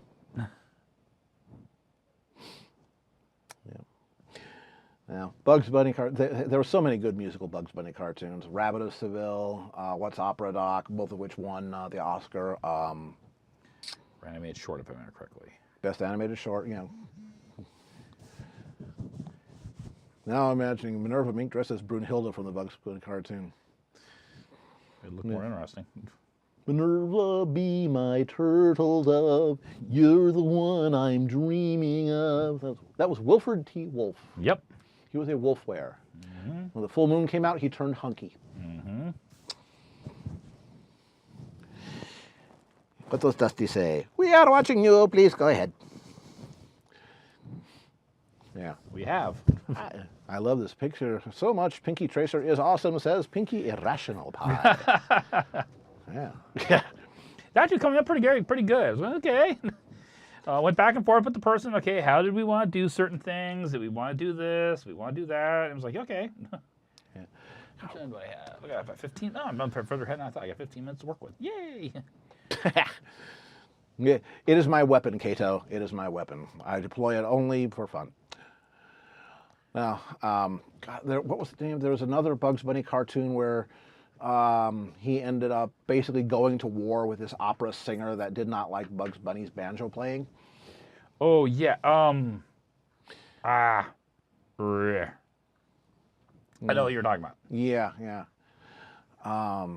Yeah, where Chuck Jones was credited as Giovanni Jones. Mm-hmm. Of course, you realize this means war. You know, he's Leopold, Leopold, Leopold, Leopold, Leopold. Leopold. Oh, oh, oh. So what girl would she be with and what pony would that be? Well, that's the thing is that, you know, according to Blizzard, it is official. Tracer likes girls. Mm-hmm. It is. That's just that doesn't have anything to do with the game, but they say, here's part of the character's backstory, and it's like, yeah, yep. So deal with it. Deal with it. Oh, black. Yeah. Oh no, that was the Alibaba one, Jarrell. You know, would you like the blackberries pie? We'll have some. No, that was when Bugs Bunny ended up going to war with a stage magician. Mm-hmm. Yep, destroyed the Hollywood. So, what's your favorite single Looney Tunes episode? Tiny Toons, Animaniacs. Well, think about Animaniacs. It's a compilation. Mm-hmm. And some of the stuff in it, Franco, is pretty damn weak. Stuff like Katie Kaboom, Chicken Boo, just reeked of executive interference. I like Tiny Toons. Tiny Toons, once again, Tiny Toons really depend on who they have for the writer. Yeah. Anytime there was one of Wacko's songs, top drawer, amazing stuff. Any Pinky and the Brain. Oh, you know, they got, well, actually, this Pinky and the Brain got its own series, and Yep. they made, there were 65 Animaniacs made. There were over 100 Pinky and the Brain standalones made. Mm-hmm. But yeah, Pinky and the Brain is fantastic. You know, I think so, right? But yeah, it's again any of, you know, Wacko's you know, songs. You know, Wacko Sings the Capitol, stuff like that. Tiny Toon Adventures. I like the summer special. What I do with my summer. You know, Wack World Band, Happy World Land. And I will say this: it was Tiny Toons, was where originally the whole thing when I started having the dreams of Rosemary came from. Was Tiny Toons. Yep. So Tiny Toons, Looney Tunes. I gotta go with Rabbit of Seville. That's my number one. Yeah, that's the Barbara of Seville. You know, more. Hey you, let me chop your mop. Let me shave it off. Let me crop your top. Daintily, daintily. Hey you. Yeah. Let's see. Yeah, long-haired hair was the Bugs Bunny versus the opera singer one. Yeah, that was a good one. And Luis Leopold was Leopold Stokowski, very famous conductor. He did, among other things, I mean, very movie soundtrack. He did Fantasia. Mm-hmm.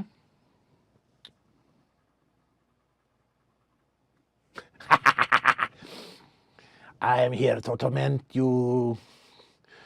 Now, let's see. Let's see. I thought that she was inspired by a pet skunk that a friend had for her. Well, she was. That's where the name came from. But when I first had the first dreams with her, it was kind of like a version of the Tiny Toon universe. And we were all basically just fresh out of college, starting our careers and everything, and we were living in a boarding house together. But it was, for the first couple of dreams, it very much was obviously my subconscious was thinking about Tiny Toons, and then it kind of just took off in its own direction. Yeah.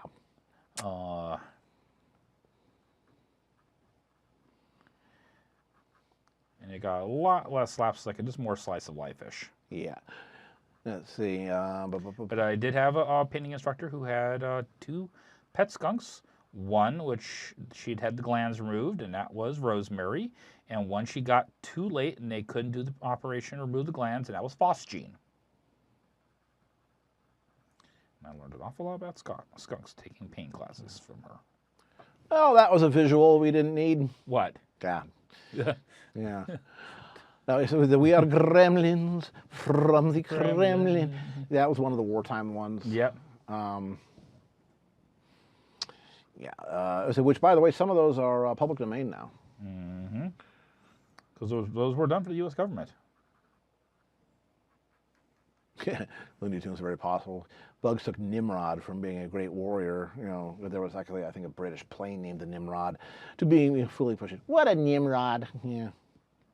Well, they named the plane that after that was. Yeah. In fact, they still fly Nimrods, I believe. A Kremlin from the Kremlin. Yeah. Their anti-submarine Yep. jet is Yep. called Nimrod. Yeah, that was wasn't that the predecessor to? Jeez, wasn't that an Avro? No, that was the Shackleton. Shackleton. The okay. Shackleton, whose predecessor was the Lancaster, or the Lincoln Bomber, actually, which was the Yeah.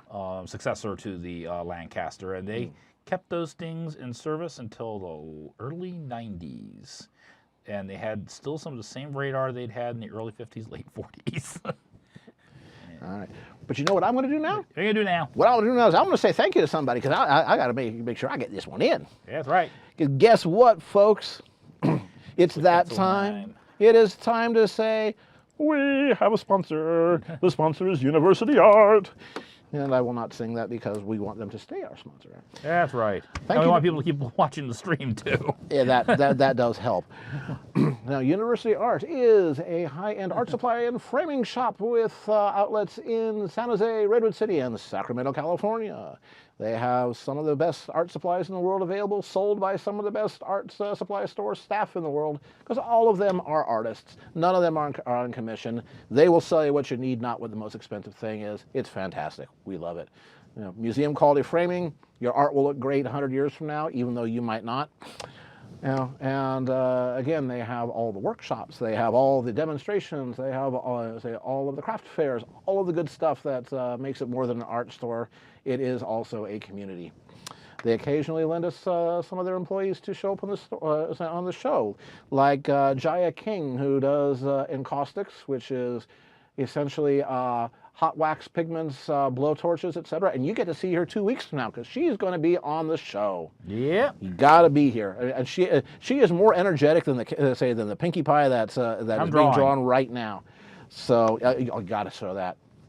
So again, we also borrowed from at one point Jeff Braunschweiber, who is an expert on Egyptian tomb painting, even though he says he isn't. And he did a drawing of the Egyptian Book of the Dead, featuring Anubis, in proper style with proper with a proper parchment made from reeds and rushes, all the proper materials, just the way they used to do it back then. It was very interesting, very entertaining. We may have him back on this year, right, on the stream. And he sometimes lurks and watches. So hi, Jeff, and hi, Mike. So thank you very much to University Art for sponsoring Baron, keeping him supplied in art supplies, and putting up with him for 20 years, because that is truly an exercise in patience. Well, you be saying fire to anything, only in imagination, we hope. Yes. We have a fire extinguisher handy. Yeah. What a maroon. What an income. Boop. Yep. Yeah. Yeah. University Arts, because finding a fall guy is an art. Yeah, there you go. So anyway, yeah. Let's think about chewing on reeds in case of bamboo skewers and applying inks. Well, again, that was how they did it, and they did it by torchlight. We didn't go that far, but we want you to be able to see the stream.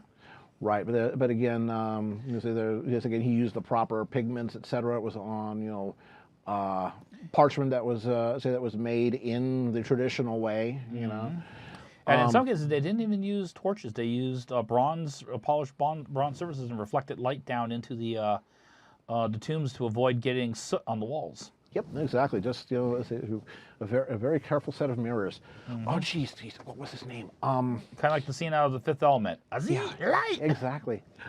Yeah, there's an artist, Cerberus, I think, did some really, really good animations. He does music videos with the raccoons and stuff like that. But he did one of it was like a 7-minute cartoon. It was done in Flash, really, really well done. I would stack it up against anything of say an honest tomb worker, tomb building worker, defending against a thief. There's like these kobold-like guys, and God, what an amazing piece of animation that was. I'm gonna have to dig that up for you guys. Catan, yes, that's the one, Copper. Copper, could you dig up a link to that maybe on YouTube or something like that and share that with people? Something for you guys to watch during the break, because it is top drawer. It is, it's as good as it gets. Or after the stream. Yep. Yeah, there we go. Thank you very much, Mr. Copper. Thank you. Adam Savage. I'm missing an eyebrow. No, you're missing an eye. It's different. Failure is always an option. Yep. Let's see. Light. Catan. K-A-T-A. That was the name of the animation. That was the character's name. Number 35. You've been back. I think we've seen it before. Yes, number 35 has been here before. Either welcome or welcome back. Either way works. Yes. Glad to see you. Let's see. Do we have anybody else to say hi at? I'm going down the list, and I see people down the list, but I'm mostly seeing people. Durfy Noob, have we seen you before? If so, welcome back. But if not, welcome and welcome. Thank you very much, Copper. You guys need to watch that. It's about 5-6 minutes long. Watch that during the break because it's really good. It's better than commercials. Yep. Mr. Irrelevant, are you new here? I think you've been here before, but if not, you're relevant here. Yeah. Welcome, welcome. Let's see, who else we got here? Just going down my list. Okay, and everybody else is our family. Yeah, it's our family. Yep. Hello. Well, it is part of the whole thing we do here is we want to promote a community. Yep. Folks may be coming here to watch the art, but there's folks that have actually kind of formed friendships from tuning in every 2 weeks. Yep. Yep. Come for the art, stay for the people. Yep. Yeah, Nasal. Hello. How are you? My name is Arnold Horseshack. Anybody gets that one is old. Oh, welcome back, Carter. I'm old. What? Ooh. Where? Why? Oh, you made it your famous tuna casserole. Barbarino. Yes. Back when John Travolta was just getting started. What is. What was. What will be. What was will be, but was again. Yes. Hello, Halloween Foxy. Hello. Yeah. Well, that's the thing is that Baron does both furry and MLP and other work in a style that is completely unique. So yeah, it's not show accurate. It's just awesome. It's what I do. Yeah. And if is this your first time here, welcome. If you come back, welcome back. Indeedy. And we're coming up on 7:30 here, but let me see if I get at least Pinky's Main kind of blocked in before we. Indeed. Yeah. We're actually we're about to take for folks here who are new. We take a 5-minute break every hour on the half hour. So at the 30s. Again, it's a chance to be biological. Refill your drinks. Get rid of your old ones. Do like artists should do and stretch. Right. Otherwise, we nag Baron a whole lot. Yeah. Just for the folks that may be new, don't know the story. Back about 20 years ago. I used to pull 12+ hours at the drawing table and I wouldn't get up. And one day, a combination of that and older injuries I had acquired over the years, and my back went south on me. And I was out of commission for about 3.5 months. Had to see a chiropractor twice a day for a while till they finally get my vertebrae back in line. And no matter what they were able to do, they told me, you'll never be back to where you were before. Yep. So the important thing is not to get there in the first place. Stop sinking, yeah. Mm-hmm. Yeah, say if you're in a hole, step one, stop digging. Yep. Yeah. Shana, shana, na, shana, na, na, na, yo. Yeah. That was, of course, everybody's favorite was Bowser the bass. Mm-hmm. Yeah. Yeah. Barney Miller, say Hal Linden, Ron Glass, Abe Vigoda. One-room set, usually. Yep, that's all they needed. Yeah. Good storytelling. Well, there was that and Barney Miller's Office. Yep. And it was like Cheers. Cheers generally only had that, and Sam's Office was the only usual regular set you saw. That's all you needed. Yeah, and that shows a show with good writers because if they can make stories interesting again and again and again with one set, you know that it's all about the characters, it's all about the writers. You got good writers at that point. You got good actors. And they just carry it. Mm-hmm. Yep. So let's see what we got here. Da, da, da, da, da. Welcome back to that same old place that you laugh about. Yeah, we tease them a lot because we got them on the spot. Welcome back. Flashbacks. Yeah. Oh, jeez. That and Believe it They're- or they're- not, I'm walking on air. yeah, that was another one of my shows from the 80s. That along with Dukes of Hazzard, The A-Team, Simon and Simon, Mork and Mindy. Mork and Mindy, and then Well, that was more late 70s. and then when I moved up here, it started coming out Miami Vice. The original Battlestar Galactica. Yep. Logan's Run, the series, which was not that great, frankly, but you know, Okay. but it was fun anyway. All right. Oh yeah, Jack Sue, that was Yamana. Yep. All right, Yeah. it is 6:30. Why don't we, or 7:30? Let's just switch those cameras. Anyone remember Baa Black Sheep? Hell yes, I yeah. do. Oh yeah, because most of the Pappy Boyington. because half of the aircraft used in that show were based out of Chino Airport, which we used to go out to all the time. All So actually- all the old Corsairs. and all the T6s they converted to look like Zeros. Of course, The they, Zeros and Zeeks, yeah. yeah, they did all that actually originally for Tora. Yeah. And they reused the assets. What the hell, they're there, you know, Yeah, use 'em. exactly. Yeah, that was Robert Conrad. Yep. Robert Conrad, yeah. Battery on the shoulder, knock it off, I dare you. Yeah. And then he got in trouble. Yep. Yeah. Of course, I remember him from also the Wild Wild West, the original series. Yeah. Okay. Well, we are going to go and take a 5-minute break. And I held up 10 fingers, 5-minute break. And then we will be back. And then we're going to be working on Rebel Squirrel's Patreon reward. Rebel Squirrel, I'm As he- pointing directly at You're you. just go. He's trying to run off the camera, off the screen. You. Alrighty, folks. All right. 5 minutes. Catch you then. Yep.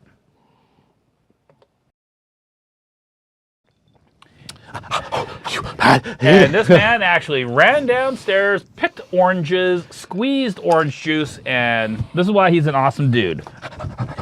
By the way, Halloween, Foxy? Yes, Emma Peel was one of those things when I was young That will carbonate your hormones. that I didn't quite understand why, but I just loved watching the Avengers because there was just something about Emma Peel and I couldn't quite put my finger on it when I was little. But it had no influence on me. And then you could put your finger on it. Yeah. Yeah. But it had no influence on me in my art.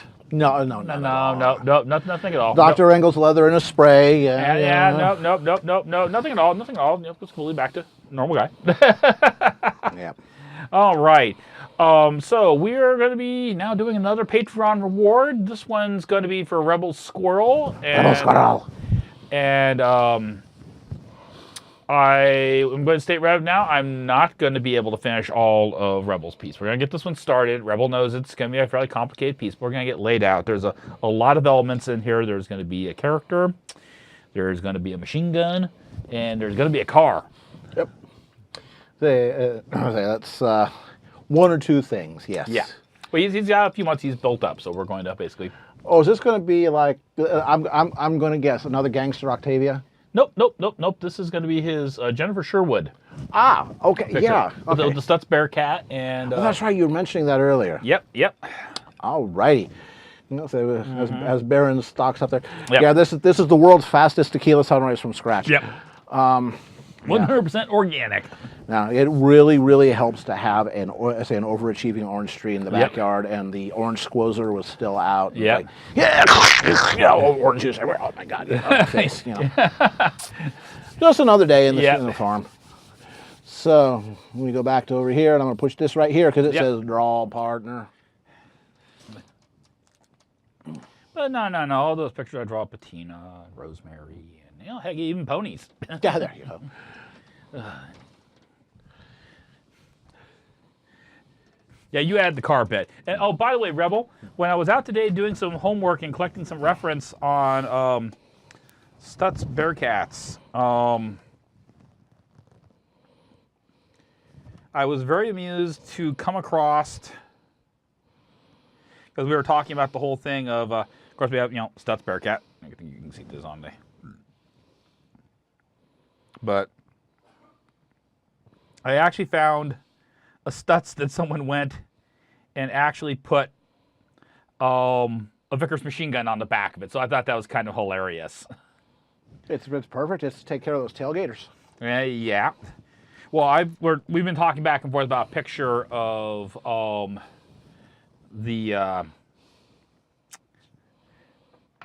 of actually having a machine gun mounted, having a Colt 1895 potato digger there on the front of it. Oh, about Vipra? Oh, yes. One of Vipra is Patina's arch nemesis, or you could say the other way around. Patina's Vipra's arch nemesis.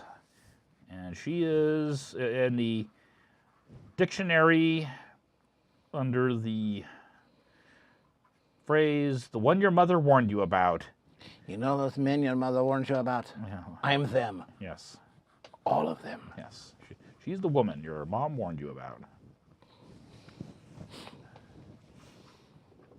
Now, one of the things that's going to be kind of interesting is Jennifer's not a really, she's not a real big lady. And when I was doing some homework, researching up for this piece, I'm going to actually move her up a little bit so I have enough room for her. One of the things that always surprises me, because the Lewis machine gun is described as being this light machine gun, for one of the first of the successful ones of its type, is it's a really big, long thing. So yeah, that'll be better. That'll give me more room so I can fit her properly into the frame of the picture. There we go. And general rule, your legs are about the length of your head and torso. So about down there is where her foot will be. Because she doesn't wear high heels. She wears more like practical gymnast footwear. She's running around up on the rooftops and stuff like that. Yeah, it's just light compared to a Maxim. It's yeah. Halloween, if you 70 Gran Torino, yeah, that's a nice ride. Dad had a 73 Gran Torino, 351 Cleveland in it. It's the car I more or less learned how to drive in. McClaw, just you. Yeah. Okay. Yeah, we're fine going out. Yep. Yep. Let's see. Sometimes you need to ask a question. Yeah. Again, it comes flying by, and we're doing other things off. Yeah. Yeah, off screen there. So if we don't see it, sorry. Yeah. Sorry. Can't catch it all, especially when there's so many folks in the chat. Yeah. Yeah. Light is always relative. Yeah. Let's see. Speaking of people your mother warned you about, how goes the GMing? Well, We're not dead yet. Yeah, doing your best. Now, actually, the most recent. Thank you, Orca. The most recent game. This is the game that Cat's Paw and Dusty and Baron, are in that that I do the game mastering on. They had just staggered, beaten and bloodied into the little town of Hergen's Bridge, which is named after a dwarven-made, a very impressive bridge Of great antiquity. Yeah, it was over 2,000 years old, that spans the Redstone River. And that bridge, by the way, the dimensions, everything about it, I basically picked up this bridge that's on the border between Spain and Portugal in a place called Alcantara. It's a Roman-era bridge, made under Trajan. And I just basically dropped it into my world there. And it's 2,000 years old, and you can drive cars across it. Mm-hmm. So, yeah. If the Romans can do it, so can a dwarf.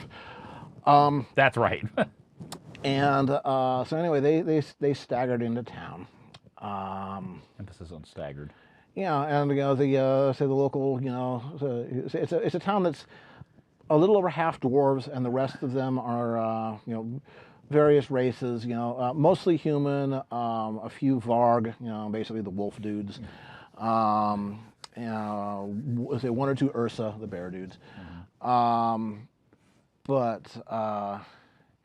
And so the sergeant is Norden, a human. Comes out to meet them. It's like, okay, you look like caravan guards. Where's your caravan? And I was like, it's a long story. Because the whole reason they are there, at Hergen's Bridge, which is in a part of the world called the Spire Vale. It's a wooded area fairly far north, as opposed to the desert way down, where it started way down south, hundreds of miles away. They took a little jaunt into the Shadow Realm while pursuing somebody that had betrayed, their caravan and had one of the rest, basically had infiltrated a fortress / oasis that everybody was stopping at, and they decided to take it over for themselves. And met with overwhelming force. The party had fled into a series of caves that at the very bottom was a portal into the Shadow Realm. Didn't look like a portal, but that was where the big bad, when overwhelmed by the party, tried to escape to, and with his ass full of arrows, quite literally. And a big rock flying through the portal with them. Yeah. Good job. Good job. Peak. Yeah. That was interesting. So he was a warlock, but the party got the better of him, and so he dives into onto this raised platform. It just looks like a circular platform of sandstone, and just falls right through it. Is it an illusion? No, it goes on. So first thing is that he dives in, and the very first thing that the rogue in the party, Peak, does is grab a big rock and throw it after him. Give me a die roll. 20! And so when they dove in after him, they found him dead, with his head bashed in by a rock. But they were in this place that was, everything was like black and white and shades of gray, leaning very, very heavily towards the darker, with only a few paths vaguely glowing on the ground. A little, little stone gazebo, insert gazebo jokes here, marking where they came in, and a few spots on the ground of different color, which they later on figured out were exit portals. And this, this inky void creature of human outline hunkering over the dead body of the warlock and pulling at its shadow, which was making itself into another inky, no reflection, etc. It's a shadow. That's the monster name. So he took care of that. Figured out that we got to get out of here, because while they're in the shadow plane, the life force in the form of maximum hit points slowly drains away. So they said, okay, we got to get out of here. What are these spots on the ground? They dropped rocks and things into and them. Stuck a severed arm through. Yeah, exactly. Peak, the rogue. You got to keep an eye on her. She's a little bit crazy. Yeah.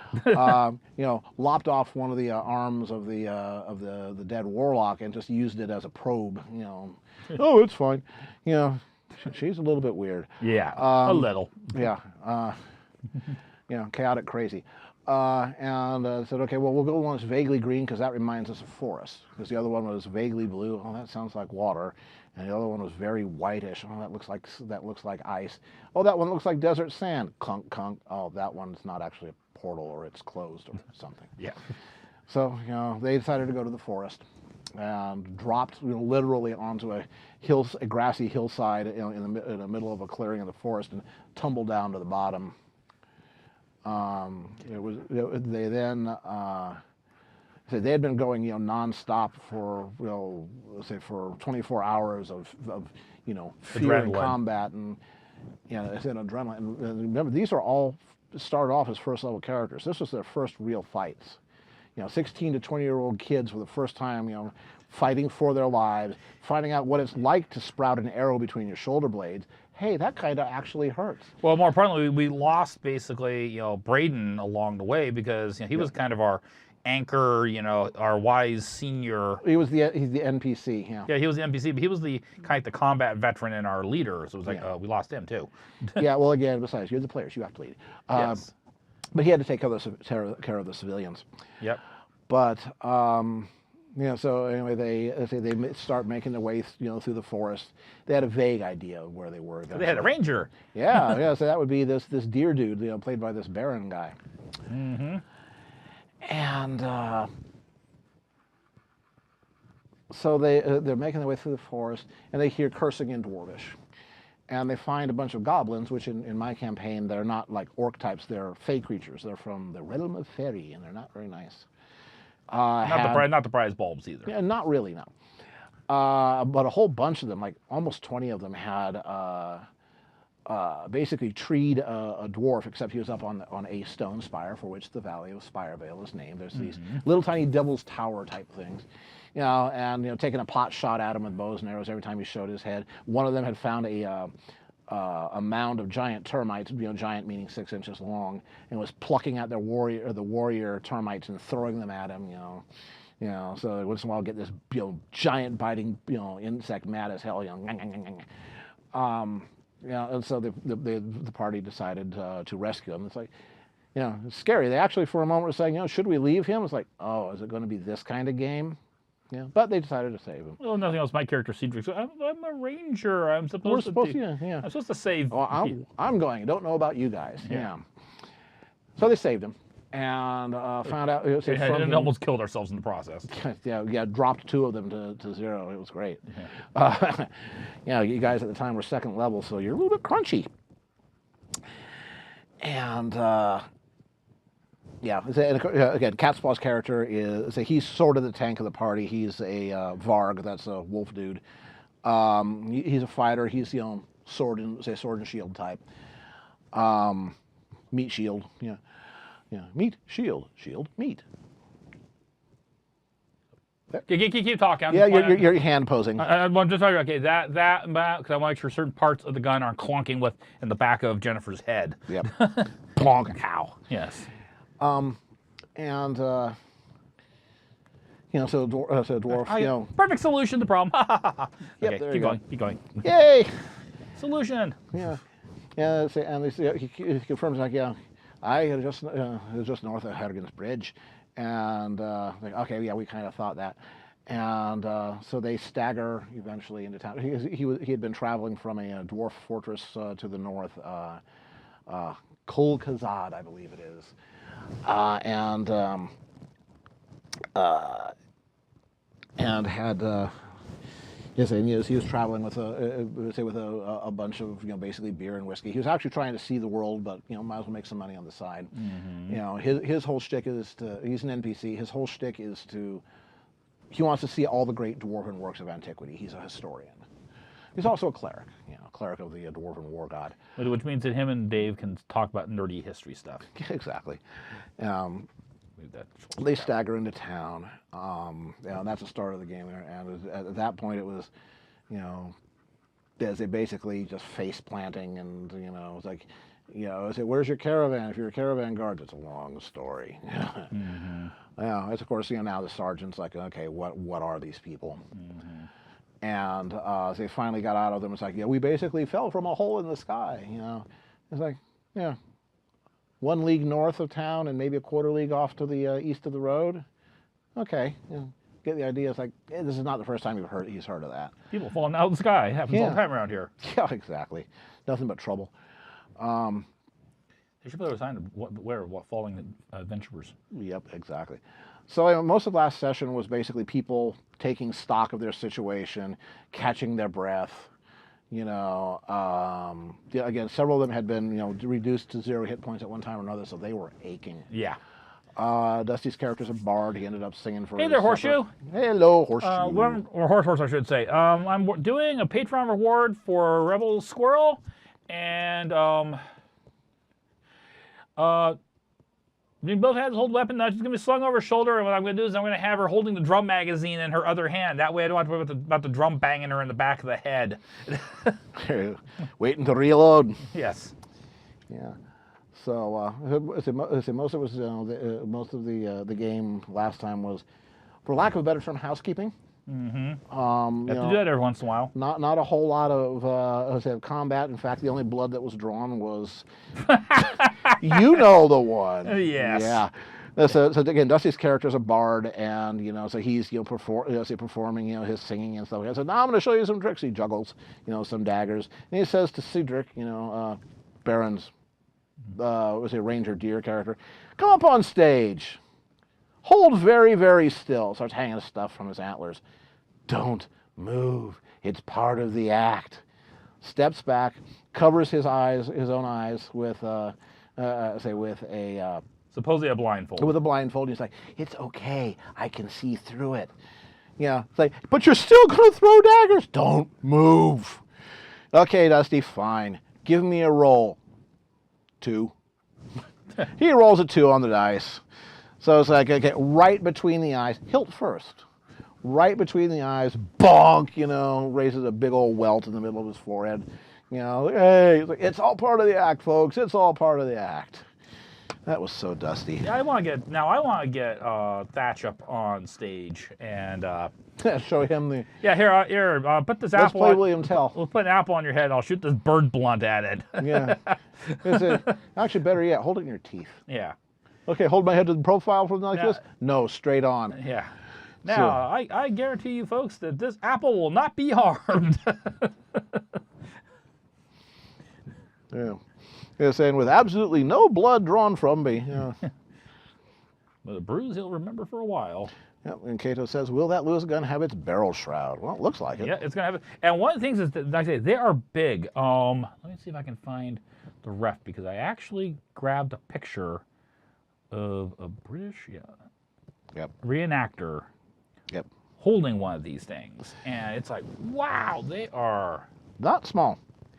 No, there's a picture of a guy holding one of these things. So Yeah. definition of light and portable changes over time. You can stagger with it. It's portable. Yes, you can use it as a crutch if you have to. So it's like, yeah, they're big. Yeah. CNR Arsenal had a very good hour-long video on them. Everything, the whole bringing that thing into existence.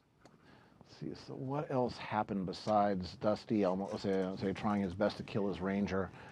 Yeah, if it would have been a natural one, it would have been full dagger damage. Yeah. As soon as if he'd rolled a 1, that would have been my Yeah. It's all part of the show. Yeah, let's show you what we do for the next act. Hand me my bow. Yeah. I'm going to bring him back from the dead. Shoot him in the ass, yeah. The rogue got bored, started wandering around stealing bread from bakeries, and it's like, no, you're going to screw it up for all of us. Yeah. Our human mage, the thing is that the reason that he was there, the human mage, was he was sort of a servant, etc. Yeah, of an older mage. They were looking for a warlock from 600-700 years ago that was supposedly had died in the area that supposedly had an interesting book. Interesting. Yeah, in D&D 5, warlocks there's 3 different kinds, and one of them is called Pact of the Tome, where they have a book that as long as it's with them, they have all kinds of extra magic and things like that. It was just such a book that they were looking for. Well, it was found. Heavily cursed, heavily trapped, et cetera, but they managed to, with only one explosion, get into it and found some spells. I had prepared an actual physical book, one of those handmade paper books that you can get on Amazon, and I put the spells in there that you could find, and had the name of a devil that they can now, if they're going to do a summoning or something like that, it would give them advantage against it. That sort of thing. Let's see. Nothing could possibly go wrong. Nope. Exactly. So they're starting to ingratiate themselves with the dwarves a little bit. They went out and did some archery practice with them. Found out, oh, hey, we're going to be doing, because there's some goblin activity in the area. Thanks for telling us. We're going to do some war games. Would you guys like to be the red team? Yeah, we're going to be up 4. Yeah, exactly. You'll give them, you'll carry, he'll be on the opposite side of the river from, where the trouble is. So you'll carry wooden weapons, for safety, and bird blunts, arrows instead of regular arrows for safety, and you'll get real rewards for, capturing, say, an outpost, or capturing, basically to capture the flag thing.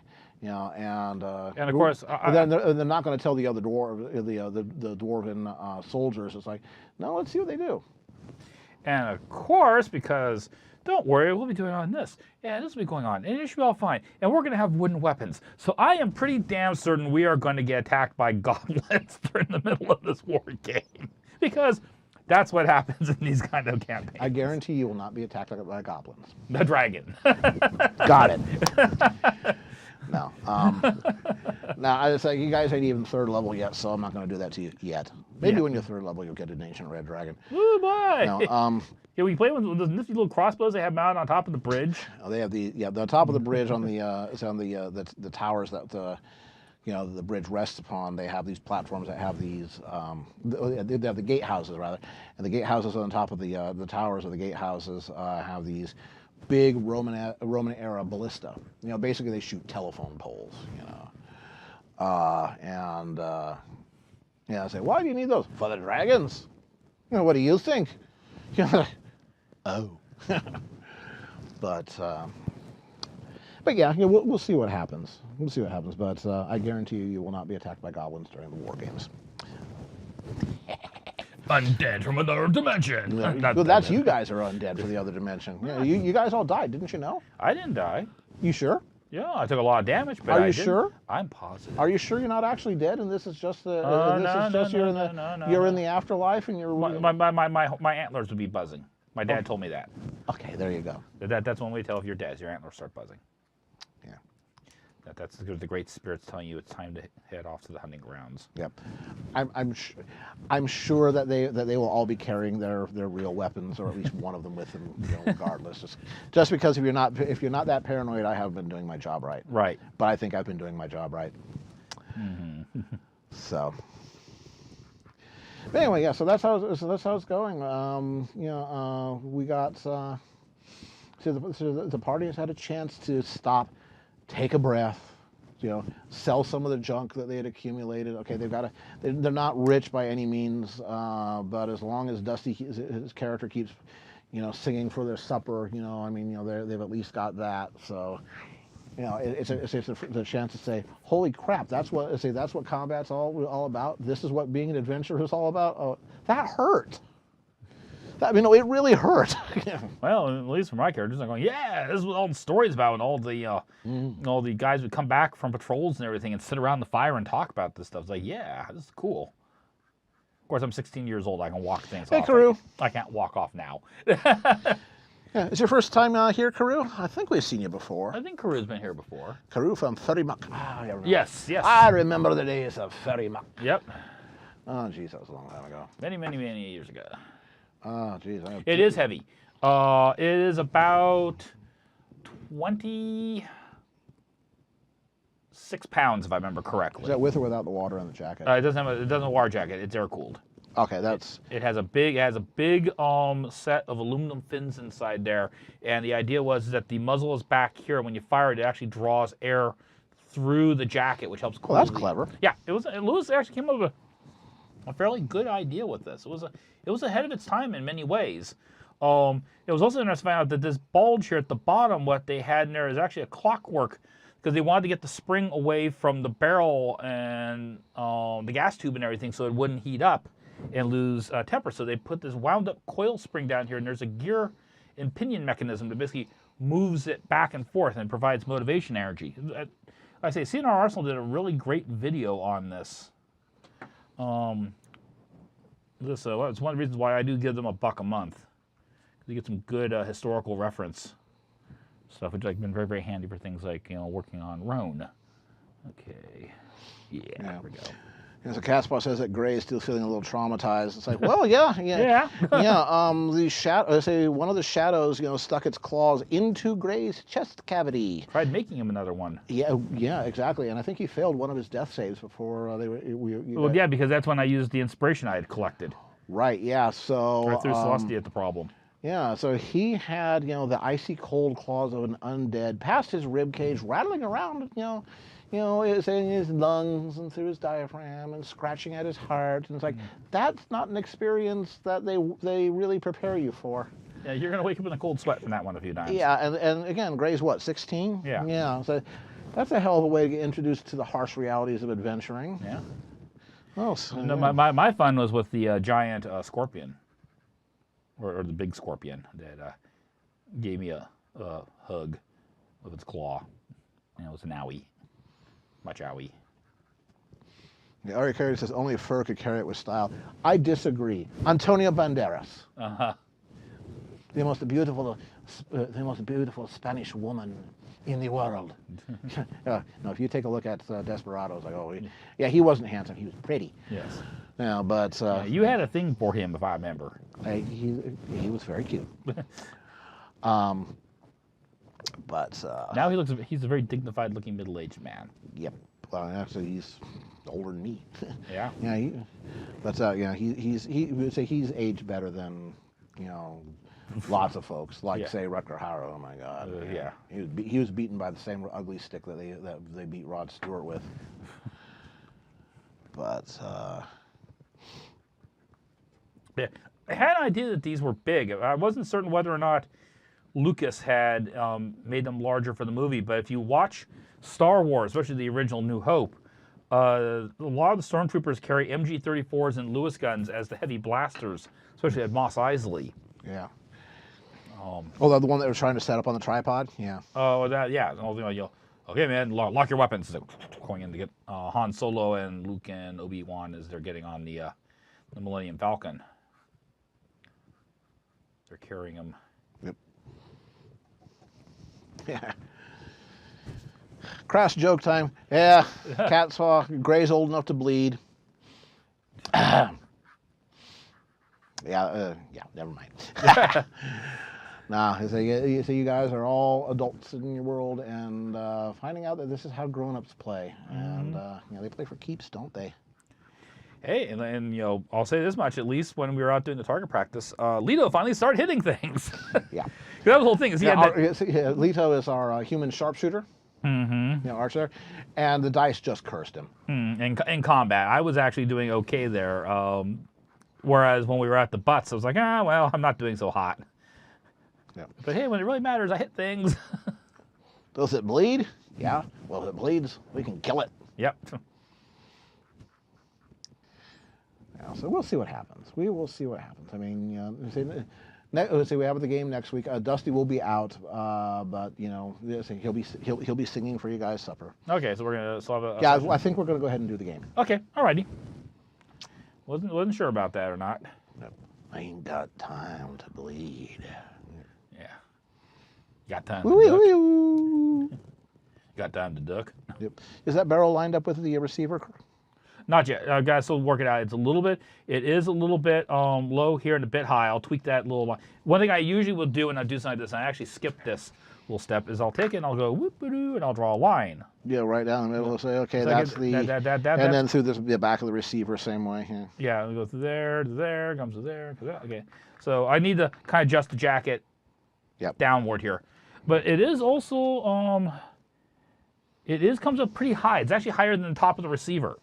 The jacket on this thing is pretty huge. It's a pretty massive piece of aluminum. Yeah. That's why I didn't expect to get this all done on this thing. I just want to get kind of blocked in. I'll have to go ahead and tweak and play with this. But this is Rebels saved up about 3 months for this. So hey, we're gonna give them a good something serious.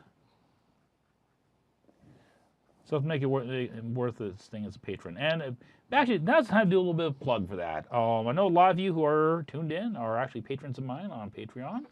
But for folks who may be new, this is what I do for a living. I don't have a day job. I am at work at the moment, creating art. And so one of the things that makes it possible for my wife and I to pay our bills, pay our rent in the Bay Area, which is not a cheap place to live, is through the support of Patreon. And for as little as $1 a month, You get to see everything a week early. that's right. And I'm also going to be doing some new stuff this year because Patreon is initiating a thing called attainment. And that basically will tell you, okay, this person has put this much money in. And there's some folks, you've been in on this since the very, very get-go. And maybe you're not one of the $50 a month people, but you've contributed like $100 and some odd dollars. Over the months, yeah. Yeah, over the months. So I'm going to be contacting folks this year and saying, hey, you guys, you've put in the equivalent of like, a 1 month of a $50 tier, and because you've stuck through all this, you're going to get something for it. And the attainment software that they are initiating is going to go a long ways towards making that a lot easier for me to be able to go through and contact folks. Okay, you got this much coming to you that you can spend in the way of art for your support on Patreon. So, if you're enjoying what you're seeing here tonight, consider possibly just doing $1 a month even. If you can't think you can commit to that, then there's a thing stream tip down there on the bottom. Give him $1. Like I say, it all goes towards it because, like I say, this is what I do for a living. Okay, let's see if there's any other folks. Steam-powered werehog. Have you been here before? I don't think so. I would have remembered that yeah. name. Yeah, welcome. That's an amazing name. Welcome, welcome, welcome. $2. Give $2. Yeah. Let's see. Anybody else here frankly, that's new? maybe I don't consider it generous. What I consider generous is the fact that people have Well, the been generosity is in the chat right now, and it's you guys. Yeah. So,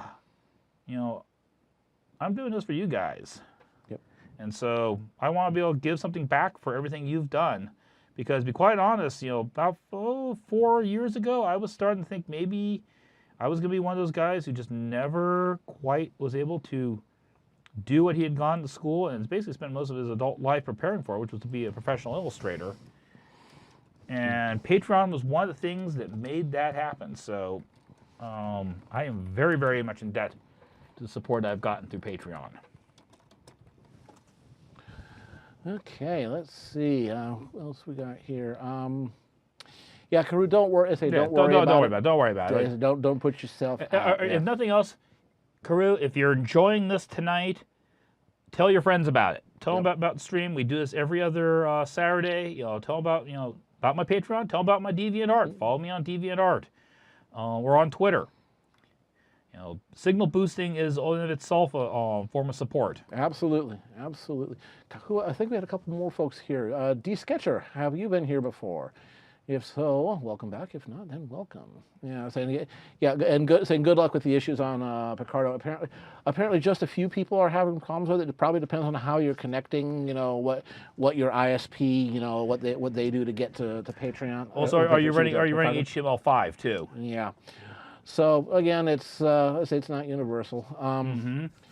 Yeah, everybody takes their turn. Flusonics, are you new? If so, I'm glad. Steam Powered Warthog is first time. Yeah. Welcome. Well, hope you're enjoing yourself. Absolutely. Say to you, D Sketcher. Yep. Say come for the art, stay for the people, and old man stories. Yeah. What else do we got here? We got going down the list. Okay, Flusonics. Hello. Welcome back, Horse. Let's see. Anybody else? I think that's it for this batch. For the folks who are newly arrived here, Baron runs the show every other week, every other Saturday, starting at 5:30 p.m. Pacific, going to 9:30 p.m. Pacific. So we're about two-thirds of the way through.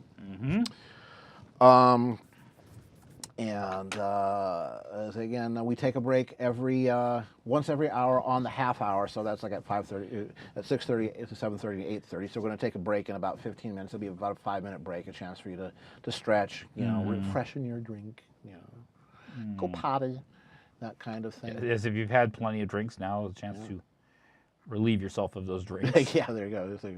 Exactly, drinks are only borrowed. And again, what Baron is doing right now is he has a Patreon, and he is doing Patreon rewards, and this one is for Rebel Squirrel. Yep. So yeah. Now I'm going to get to actually one of the interesting parts about the Lewis gun. The drum has these interesting little, kind of crenellations in it, and they're not done as a lightning rigidity. Yeah. No, that's not actually what they actually act to help move the cylinder and lock it in place. So they're indexing. Yes, they're indexing marks. Like I say, Matthias went into a great bit of detail explaining exactly how all these different components in the Lewis gun works, and it's one of these, nowadays you would never make something like this. It's way too complicated, too many machining steps, way too much hand fitting has to be done. But at the turn of the 20th century, that was how you could do it, and they did. Boy, howdy did they. All right. Yep. Thanks for reminding me. Say generic. We will cover that shortly. Oh, Yeah. We'll say once an hour we have our little thank you spot. Yeah. Yeah. Colonel Yale. What? Like a woman, I have to go potty. Potty emergency. Potty, potty, potty. Can I borrow your potty? Yeah. Yes. Sure, go for it. Oh, potty. I haven't cleaned it in a year, though. I can't go I there. can't do that in there. It's disgusting. Carew, please do, as long as it's safe for work. Yeah. Yeah. Yeah. Yeah. And yeah. Yep. Oh, believe me, Cato, I understand property taxes. I'm in California. Yep. Yeah. Say, hey, horse, there is not a damn thing in the world wrong with 243 Winchester. It is a really nice little cartridge. Yep. Nice. Mm-hmm. So let's see. Oh, since it was mentioned, we're going to go ahead and do our hourly duty. We do this once per hour. What the hell am I talking about? I am talking about this. That is to say thank you to our sponsors, University Art. They keep Barron supplied with art supplies. University Art is a high-end art supplies and framing shop with outlets in San Jose and Redwood City and Sacramento, California. They have an expert sales staff who are all artists themselves. They are not on commission. Start working on the car. Exactly. So they will sell you the right thing, not the expensive thing. They have workshops. They have demonstrations. They have craft fairs. It's more than just an art store. It's a community. They also occasionally will loan us their artists to be guests. Hello, Roy Red Studio. Are you new? Hello, hello. And yeah, so speaking of, say next week, we're going to borrow one of their artists, actually, who is Next stream, not next week. Yeah, you're right. Every other week. Jaya King, who does artwork with encaustics, which is molten wax, pigments, and blowtorches. So you get to see her set Barron on fire with a flamethrower. It's great. It's amazing. It is. So, and she is far more energetic even than Pinkie Pie. It is a sight to behold. So, and Jaya is actually she's an ex University Art employee because she's doing what Barron's doing, which is going full-time artist. Sweet. So anyway, that's University Art. Thank you to thank you to them. Thank you to Mike and Jeff for the managers there for sponsoring us. They sometimes lurk and watch. So hi, Jeff. Well, Hi, more importantly, Mike. Mike put up with me for 20 years almost. So. God, that is Patience of a saint. Yeah, exactly. So, thank you very much. Our duty is done. Whoop. Back to our normally scheduled Vixen. Yes. Oh, and Mike, you add in the holster on Jennifer's left thigh. Oh yeah, I'll put that in. Yep. She's got dual 1911s. Yep. And she's 1911s on 1911 A1s. And Barron is not going to forget the thighs. Nope. No. Hello, Royal Red. Yeah. So Barron is that guy there. I'm the guy drawing. Right there's finger. I'm the guy that's not on screen. I'm Cared when I basically hit things with hammers, and I'm the Ed McMahon to his Johnny Carson. So let's see. Who else we got here? Hey, Brombear is somebody else from the good old days. I think I remember him from Furry Monk. Yeah, well, he still is on for. I know he's on FA. He comments on FA. I think he even comments on. I see somebody else that's new. I Oh. see Maven Cash. Hello, Maven Cash. Welcome. I think you're new here. Welcome. If you're actually not new here, then welcome back. And I need to actually look at this wheelbase. I made a mistake. Yep. Oh, well, that's a simple fix. Yep. It's a Stutz Bear Weasel. Yeah. There we go. Needs to be a wee bit longer. The Stutz Bearcat's a really interesting vehicle. It's a type of automobile we would never build today. It's kind of like the closest equivalent now would be the Atom. It's more like a car you sit on top of than sit in. You perch on it. You don't. Yeah, exactly. Yeah. You ride it, not ride in it. Yeah, I see somebody new. Hello, Vegas Fabine or Fabin. Vegas Fabin, yes. Welcome, welcome. Yeah, that's Baron. I'm not, and welcome to the show. Mm-hmm. We're looking at okay. Let's look at time. Yeah, I got another 10 minutes before we take our next break. Yep. Okay. How's things going tonight? Pretty well, Mr. Good. Vegas. Pretty well. Picardo is mostly behaving itself. Mm-hmm. You know, there's sporadic reports of trouble here and there, but we're you know, good. at least it's not everybody. Yeah. What was that? No, that was me moving. Oh, okay. That wasn't me gassing you. No. Okay, well, more the floor vibrated. There we go. What I'm doing right now is I'm going to move the cape a little bit because there's some details in the Stutz that I want to be visible. And at the moment, her cape is getting in the way. So I just want to curl it around a little bit here just to get To get it out of the way. Right. Because really kind of weird things about the Stutz, like it doesn't really have a windshield. And apparently not all models had this. But what they had was this circular piece of glass you attach to the Yeah, the like a steering dinner plate column. right in front of you. Yeah. Right. And it makes a lot more sense when you start looking at these vehicles. Oh, that's why you always see pictures of old motorists, and they're always wearing those goggles and like gloves and everything. 'Cause they're driving on these roads collecting, rocks and squirrels and things. Yep. Well, maybe that's how Rebel got the idea. He was run over by one. Yeah. So, what paper are you using now? I am this. Is this still the? This is still the cover stock? Yeah, this is the card stock. This is the card stock I get from Kelly Paper. It is Craig Hill Digital. I am actually going to be switching to a paper that is a house brand from Kelly Paper that I like. I've got some samples and I tried it out. It actually is a little bit nicer, a little bit less prone to smudging. Lets me do all the same line work I want. It is a bit more expensive, but it's like, wow. $14 for 250 sheets versus $7 and some odd cents. I think I can afford that, and it'll give my clients a better quality product. Yeah. So, let's see. So Royal, yeah, Roy, he's not using like the Castellan art pads. He uses that for his bigger stuff, but no, this is a very specific, copier photocopier laser printer cover stock. It's 100% cotton. No, it is a blend. Cotton blend. And that's one of the things why I'm going to the other stuff too. Is it's a little bit better quality. And he's lusting after your pencil. What is it? Tell us about your pencil. Well, tell us, you tell can us. thank Larsus for this. This is a Rotring 800 series. This is a beaut of a pencil. Nice little retracted. Protects it. It's Sexy, ain't it? all metal construction. The other one I work with quite a bit is a Conor Rapidomatic 0.5 millimeter. Which is a classic. Mm-hmm. And yeah, this was a very generous gift last Christmas by Larsus. And I knew it had to be him because of the little card that came along with it from Amazon. There you This go. has got to be Larsus. I think I see some folks who may also be new. Decim, are you new? If so, welcome. If not, then welcome back. Who else we got here that may be new, which we need to say hi at? That might be, I think Misha Fox has been here before. Oh, Mission Box has been here for yes. Oh, yeah, okay. Well, back here. And Welcome back. Decium says they're new. Well, Hello, Decim. welcome. Checking here. We could do. We got anybody else here? Okay, yeah, that's the new ones for this moment.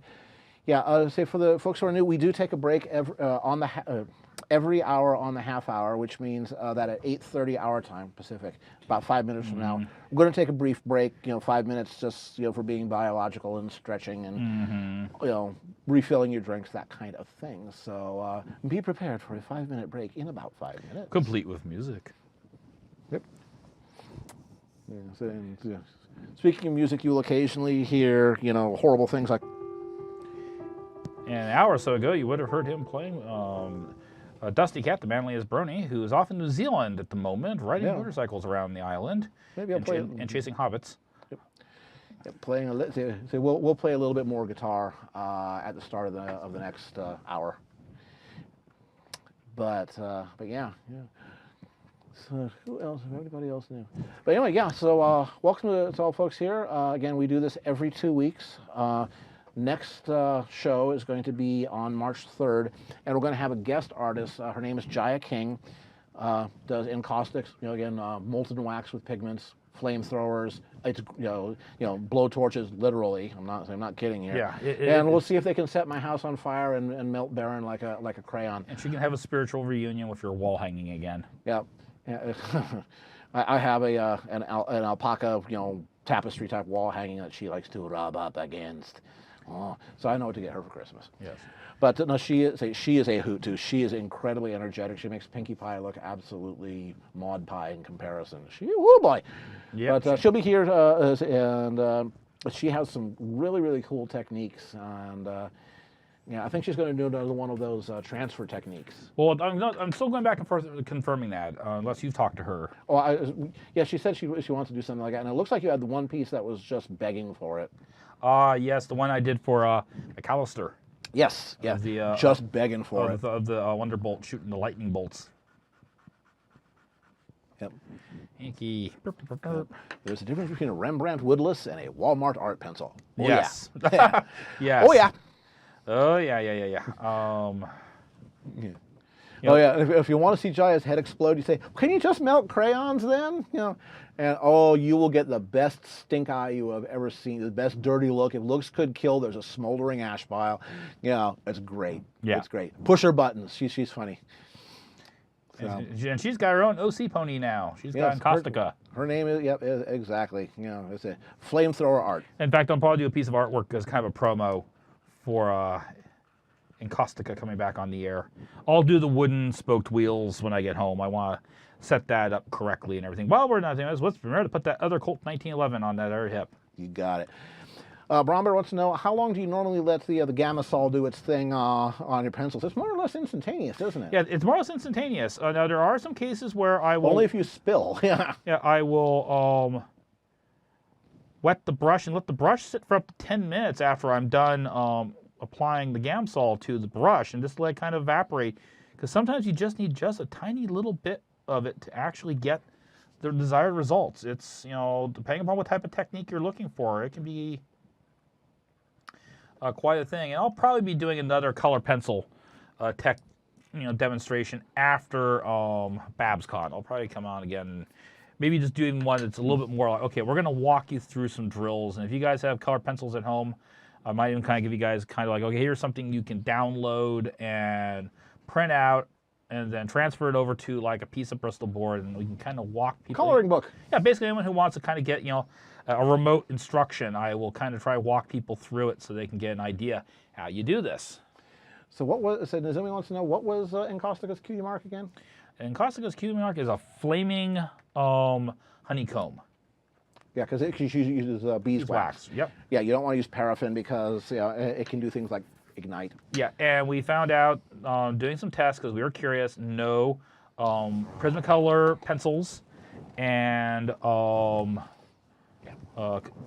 wax art sticks that I use from Sanford will not do the trick either. They're not quite the right. Gamsol. Sounds flaming. Yep. Yeah, there will be flames. It's great. It is. Yeah. And she used to use heat guns and other things, and then she discovered actually, as crazy as it may sound, she has more control using a blowtorch Yeah. than she does. Well, yeah, you can crank it up and down, and while heat guns tend to have one speed, and the other thing is that a blowtorch doesn't have as much air movement. Nope. Which means that it's not physically blowing around the wax. And pushing pigment, maybe where you don't want it to go. Which, the hair dryers on steroids, the heat guns do. Yep. Also, too, I would not be surprised if the blowtorch actually cools down faster than those heat guns do, because when she used to do demos in the workshops at University Art, there was always the sign the waiver, explain to people at the beginning, do not touch this end, and inevitably someone during a workshop would touch it and burn those the loud end. Yes, the loud end. And he always had to have burn cream and various other things. Yep. So it is 8:29. Well, why don't we switch cameras here? That's about as far. And Rebel, by the way, saying saying this is really cool to see it take form, which it always is. I'm telling you. Okay, so why don't we switch cameras here? Okay. There we go. Yeah. All right. Now you guys get to see the ugly truth. Oh my God. Yes. All right. So now, we're coming up on the last hour, and because we have a whole bunch of new people here tonight. When I come back, what we're going to do is we're going to do a request for the last hour. All right. So here's some rules. Rule number 1 is this is a request, and be a good sport if you don't your request isn't taken. Rule number 2. No OCs. That's called a commission. That's what Baron does for a living to pay his rent. Quite literally, he's a professional artist. He makes money in no other way except art. Yeah. Rule number 3. Hold on to it and don't tell us yet. We'll say 1, 2, 3, go. And it will just be something. It'll go flying by at 1,000,000 miles an hour, and it will be whatever catches Baron's fancy. Make sure it's safe for work. Safe for work. Has to be something he can get done in about an hour. You don't own the piece, although you can buy it later on if you want. Yeah. So again, it's not quote yours. It's just he's drawing your suggestion. idea. Right. Exactly. And otherwise, basically we're here to have fun. So hold your requests until we say so after the break. No, not just for new viewers, but I want to let new viewers have a chance to put something in. They came here tonight, and they're taking their time out of their Saturday night to be here, watching me draw. Well, I want to give them a chance to kind of put some feedback into the thing. So, anyone can throw something in. And by the way, if you do want to buy, he'll be happy to. you're happy, but you got to contact me after the stream. Contact me on DeviantArt. Contact me on Twitter. Contact me through the Smudge Marks and Engelworks website. The addresses are right down there. All those kind of stuff. Rule 1, vote for Octavia. No, rule 1 is vote for Celestia, or better yet, you guys suggest that he draw my OC. Or introduce noobs to patina. There you go. All right. Anyway, we will be back in 5 minutes. 5 minutes. 1, 2, 3, 4, 5. Bam.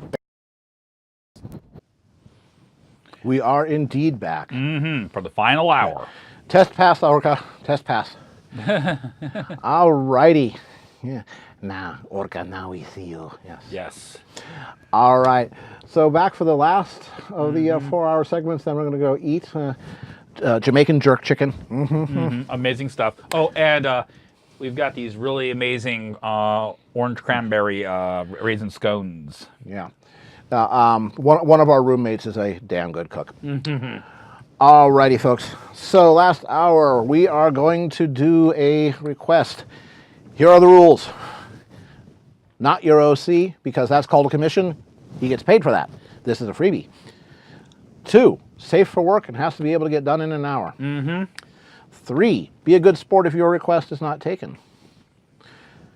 4, you don't say if Baron picks yours and who does based on whatever strikes his fancy, doesn't mean you own the piece. It's just it got drawn for you. But if you want to buy it, you see right over there where it says Baron Engel, DeviantArt.com, or on Twitter. Yeah, exactly. I'm a mercenary. I do this for a living. Exactly. But just but again, do that after the show. Send him an email. Get some kind of positive communication, because otherwise, there'll be sad feelings and things like that. All right. Are you guys ready to give your requests? 2, 1, 0. -1. -1. -2. Oh, wait, I lied. Go, request, come on. Okay, here we go. Come on, let's get 30-30 brave stars and answer MLP. I agree with that one because I like that because I have a 30-30 right down here. What else we got? That was a Patreon award I did for you, wasn't it? Yeah, show that, folks, there. Yeah, this is the kind of stuff we're talking about here. Baron's version of Dragon Sketch JPEG. Look at a minute. Sunset Shimmer as a bunny girl or a maid. Patina and Jackie in bikinis playing with a beach ball. The Titans dance. Celestia and Troubleshoes at the Grand Galloping Stomping Gala. Pixar's Syndrome. From Incredibles. Yes. Ponified. Tempest in a Cloak. Patina de Pony. After a magical mishap that caused all of her hair to grow at least a foot longer. Basically, Kelly the Drawing Uniform Grade. Human Sassy Saddles with a denim and yes, Baron does humans, by the way. Yeah. High heels. They haven't said go yet. Go! Roy, go! Give me. Yes. French maid Octavia. Hey, we have to have that in there. Yes. Sunset Shimmer, Angel Bunny in a gimp suit. Okay. As long as he's in a kicking tee. Big Mac with a Bren gun. Rule 63, Big Mac. Anthro wiping sweat off of her brow. Yes. The offspring of the gator and hippo from Fantasia. That's scary. Yes. Anthro Twilight pulling Angel Bunny out of a hat, preferably by his neck. Octavian Final as sisters. Yeah. The dragon from Dragon Slayer. You know, the one that Vermithrax. Yes. See the Zane requesting counting down. Come on, my little Nazi pony. We'll skip that one. Big Lebowski ponies. You know. Well, that's just like your opinion, man. Big Mac with a Bren gun. Yeah, we saw that. Anthro Princess Big Mac talking with Celestia. Oh, that would be cute. Disney's Robin Hood dressed as Kevin Costner's Robin Hood. Unlike other Robin Hoods, you can speak with an English accent. Yeah. No, that would not be Kevin Costner because he can't speak with an English accent. Neither can I. Yeah. Sapphire Shores, show style. Yes. Twilight failing at volleyball with a ball spiked on her horn. That's not what we mean by spike. Patina de Mouse with a candy cane. Totally not Irma Filma with a crowbar. Yes. Woohoo, yeah. Alicorn Pinkie Pie. The world's not ready. Mouse Patina playing miniature croquet. Thor as an Anthro MLP. I'm trying to think of the pony from the MLP movie, the sparking one. That's Tempest. Sambala in Anthro form. Yeah, Sonambula. That one's interesting. That one's interesting. The D&D Tarrasque in drag. That's like this world-crushing monster. Yes, I know that one. Tempest Shadow. Yes. Let's see here. They do have some strange taste in ponies. Yes. Let's skip that word though. Yeah. Let's see. Princess Cadence addressed as Princess Daphne from Dragon's Lair. My hero. But did you look? I'd say 10% in pose. Jim Grote as a Pokemon. No. Beep, beep, beep, beep. Okay, I'm actually liking Sambala in Anthro form. Sonambula? That moment, that's the one when we're going to go a little bit longer here. We're going to have to go as a harem dancer holding a video. Okay, it looks. But have you picked one? I think we're going Sambala. Sonambula. Yes. As an Anthro. And Fluxnix are Flusonics. Are they new? Yes. Okay. Hey, there you go. Hey, there you win. All right. All right. So yeah, Tiamat. That's dragon with she's got 5 heads. Oh yes. Oh yeah. That would be something for your color pencil technique, by the way. Yeah. Well, when back in the mid-late '90s, I worked with some people, including Smudge and some other folks.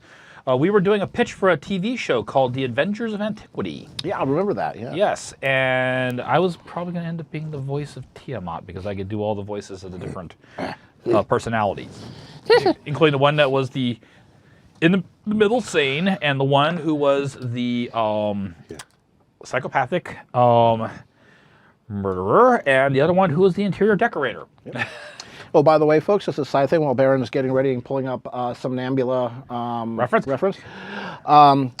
Just want to let folks know, Dusty Cat, who is one of the roommates here, he's currently in New Zealand on a motorcycle adventure, but he made this guitar.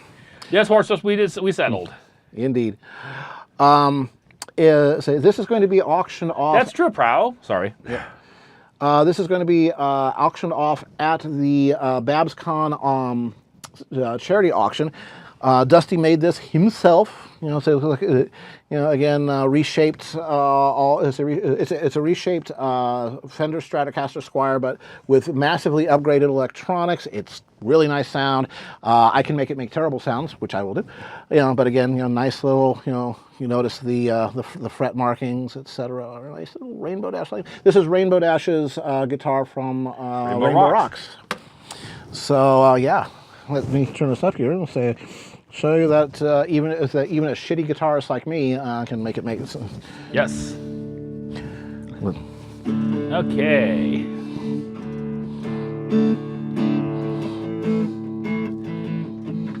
Generic, it was an interesting combination.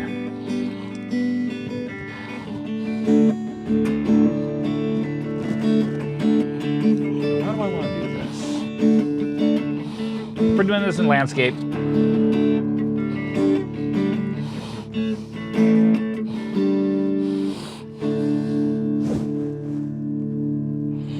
Good. And that's the neck pickup. And we go to the humbucker down on the bottom.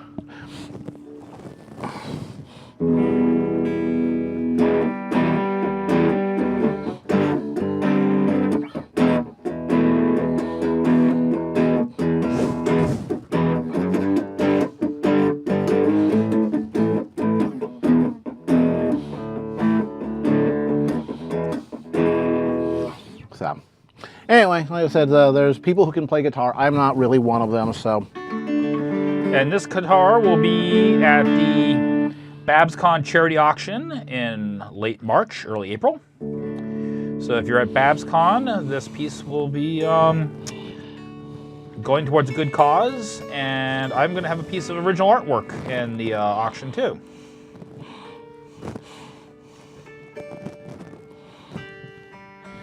All right, good night, Rebels. See you in a couple of weeks. Take care. Oh, you need to switch cam, by the way. I do, yeah. Just showing off, the Okay. guitar. Are you done? Nah, that's okay. That's okay. But just didn't know if you Ready to do the thing? if you want. If you're done playing, yeah. Do the switch thing. over. I'm done. I'm done torturing. I will torture people with the keyboards instead. Okay. I'm good at that. I can get answers. You turn down We have ways to the make volume. you talk. Whoop, there we go. We have ways to make you talk. We have ways of making you go squeal. Hilda, I will interrogate the prisoner. Bring the bucket of soapy frogs. I feel depraved. I feel like celebrating. Bring the cucumbers and the Tabasco sauce. I am feeling spicy. Barrington.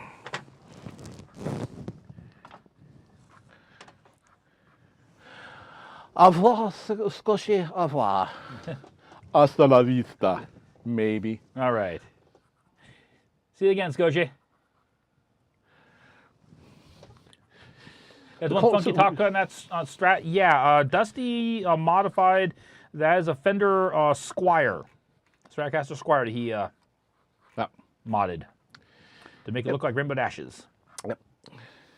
And he gutted all the electrics out of it and put Yeah, much better some of his luthier friends sent him a whole bunch of upgraded pickups, and I gotta say that I like the sound of the one on the neck. That one, it likes to sing, but then again, that's what Stratocasters do. They're all about playing high up on the neck. Fret 7, 8, 9. That's what David Gilmour plays. He's a Strat guy. So do we have any new people? Code Steel. I think we've seen Code Steel here before, but if not, welcome. But welcome back anyway.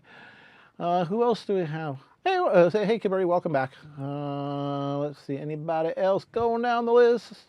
Who else do I see that's new? Snowzard, you are new, I think. I say to you, hello. And I say hello to you too. Yeah. Anybody else? That looks like it for this batch. Does the bearded dude with the guitar take song requests? Okay, that's my new handle, Bearded Dude. Yeah. You're a bearded dude now. Okay, you now have a visual nickname for the show. You're bearded dude. Unfortunately, I just all I do is noodle. I don't really know much in the way of actual songs. Like I say again, I'm a hack. I am a brutal hack. So yeah. No, I'm going to turn head. I'm going to change the head cycle. I'm going to change head angle. Yep. Because that's going to work better on the composition. And I'm the artist. I'm allowed to do that. Vixens and panthers, yes. Yes. We have ways of making go squeal. This is what we do. We shall pose at them and they shall surrender. Yeah. Yes, we're going to put the head more like that. Yeah, that'll be better. Because of social, political ramifications. Squeak. But let's see what we got here over on the synthesizer. Saxophone. Vixens und Panzer. Vixens und Panzer, yeah. So I'm a big fan of Girls on Panzer. It was a very, very good series. And we just watched the real Anzio battle a month or so ago.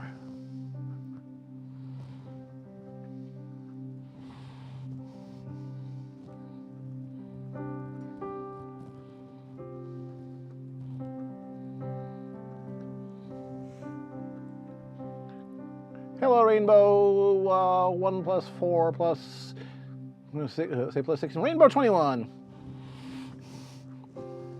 Welcome back.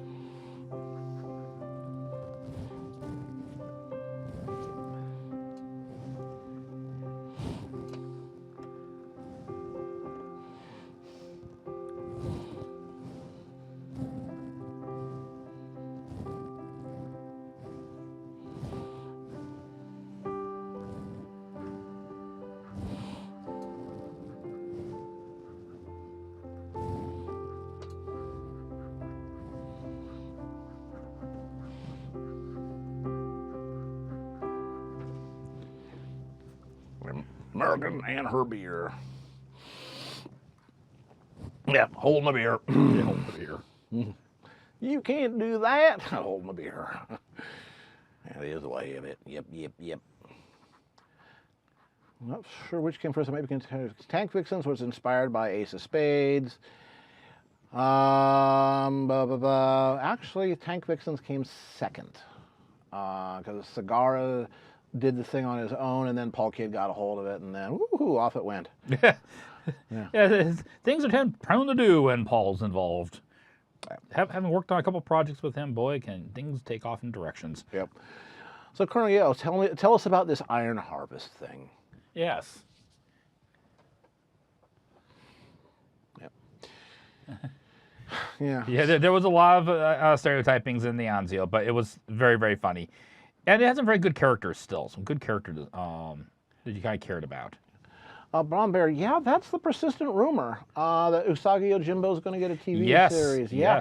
Yes. It's way overdue. Yeah. It's been one of the great undiscovered treasures, well, all the way back to its origination in Albedo, issue number 2 in 1984. And it originally was going to get a TV series back in the 90s, and then the Bucky O'Hare TV series came out and did bomb because they were going to do Space Yojimbo.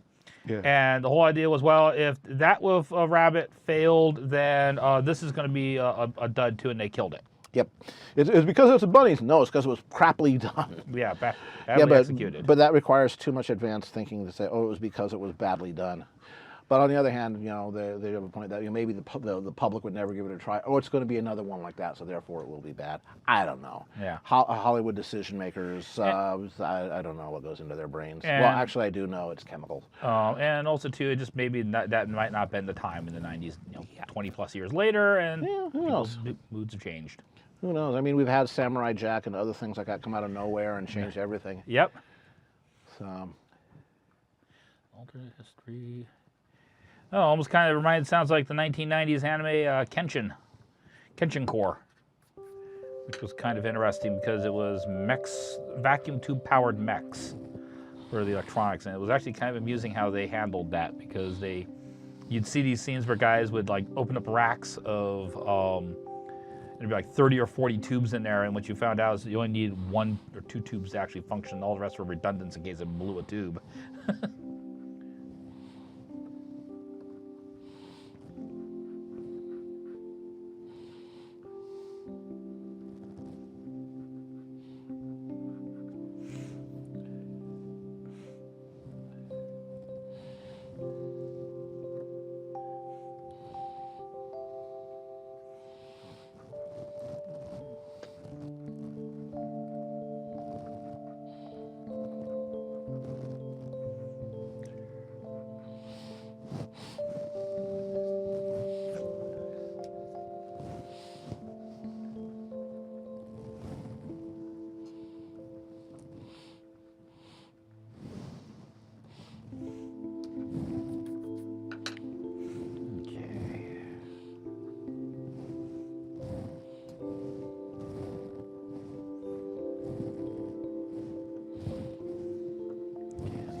Check something on this.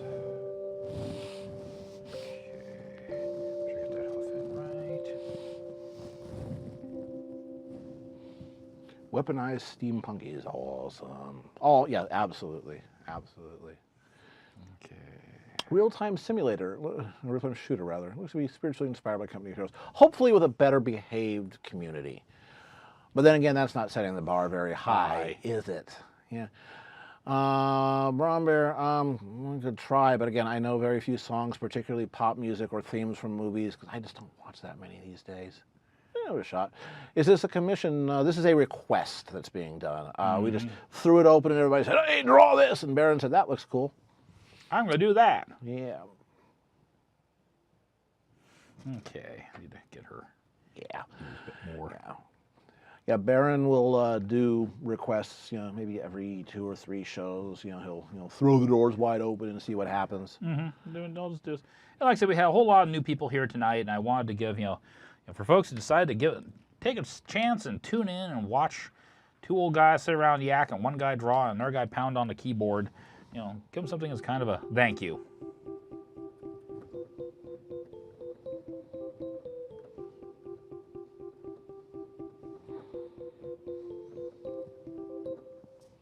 There we go. Yeah, I play keyboards. Most of them are the 104 key type, you know, with Control and Alt and Delete is my favorite. Yeah, dirigibles, goggles, and zeppelins. Yep, for release. I don't know that very well. I'd have to look that up. I don't read music anyway. I imagine just her always being a little bit more on the curvy side for some reason. I'd have to, and I'd be here. Okay, if I hear it, I can play it back, kind of, sort of. Sometimes, maybe. Kind of, sort of, maybe. Yeah, yeah, basically, Beethoven, yeah.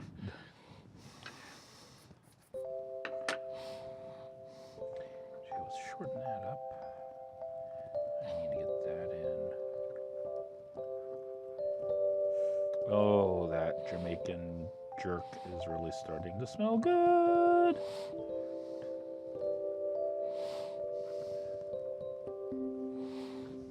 There's your Beethoven. Freunde, Can I manage a James Bond theme song? Probably not. Probably not. Nobody does it worse than me, worse than all the rest. Nobody does it half as bad as me. No.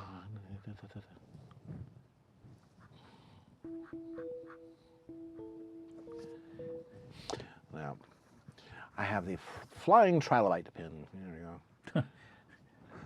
Why is that song? No, for release horse. Again, I haven't learned much in the way of songs. I just arpeggiate chords and occasionally, you know, do things like kind of free association music. Almost. Yeah, pretty much. Yeah. Yeah. All hail Agatha Heterodyne. Yes. Do I have any more rooms open for rent? No, I do not. Now it's a 4-bedroom house with 1 bedroom converted to the studio here, and the other 3 are ocupado. Ocupado. Why are you doing this strange thing? Yeah, still need to work on the sky shad. It's a kind of fishy thing to do. Uh-oh, Webster says, here's what I worked on since the stream started. Princess Big Mac. Okay, let's see. I click on this thing. Yep. Whoop, there we go. Like I said, come on, go away, Dropbox thingy. No, I don't want to sign in right now. Yep. Yep, that is definitely Big Macish there, because you need to have them muscles. Muscles. This is Princess Big Mac. E-up. Princess is our Big Mac. Harold Faltermeyer. I have to go back and review it. I used to could play Axel F. That was 20 years ago. That was many years ago.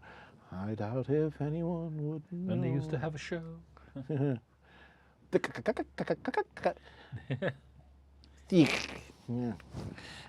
Roan pin. Yep. You'll pair it with your own pin. Well, here's a roan pin. Let's see, and it looks kind of like. I guess it won't spin around. Yeah, there you go, roan pin. I don't know if Robert has any of those. He may have. I'll have to ask him if he's going to be bringing any of those out. Yeah, really nice. Yeah. He was hoping to actually jump in. He's at KatsukaCon in DC tonight, but he was hoping to actually, if he could get enough connection, hop on his phone. We'll see what happens. Yeah. Say hi. Let's see. Anybody else new has showed up? Checking. Ooh, no. Okay, fine. That's okay. I see you. You've been here before. I see you're still here. Okay, so not at the moment. It's been a good night for new folks. Yes. In fact, I'm going to throw out a little question for new folks that are in the chat and everything. Why did you decide to watch this? Was it because it was on the front page of Picardo? Did you happen to see like a posting someone made about on Twitter, or you see my DeviantArt journal posting? Just kind of curious. Did a little bit of spontaneous marketing here. Yep. I need some more brain lubricant. Yeah, there you go. Where the hell you come from? Yeah, where are you people go? Why are you all looking at me? Oh. Seems funny, that's there's just, oh, that's keyboard on the keyboard.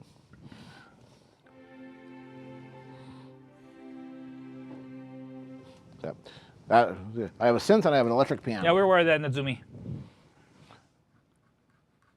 Yeah. I know Nazumi, yep. Yeah, we know. They usually don't show up until a little bit later. They show up like in the last half hour. He gets off work. Whenever anyone thinks of Zeppelin, they always think of the Hindenburg.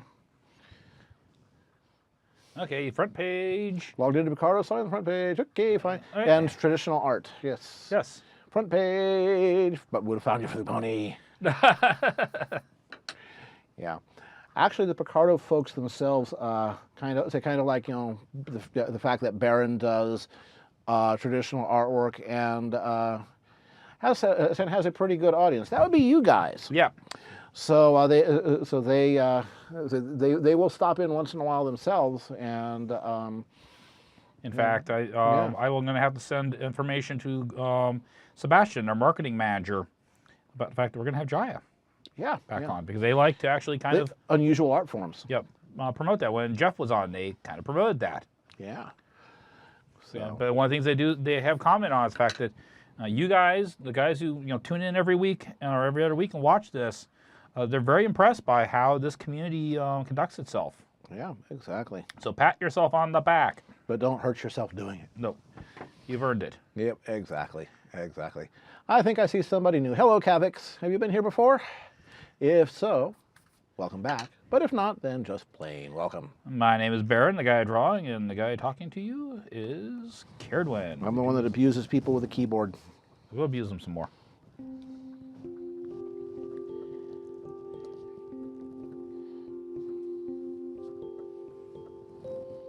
Well, I hope you're enjoying this, Steam Power. Hope this is worth your time. Because I am serious. I'm really impressed sometimes the number of people who make Saturday, when I'm streaming, this their Saturday night. I'm very, very honored by that. And initially we thought that, oh well, folks are going to maybe tune in after they're doing our stuff. And then when we did kind of some polling and found a number of people that this was their Saturday night, we felt an obligation to have to up our game and make it a better production.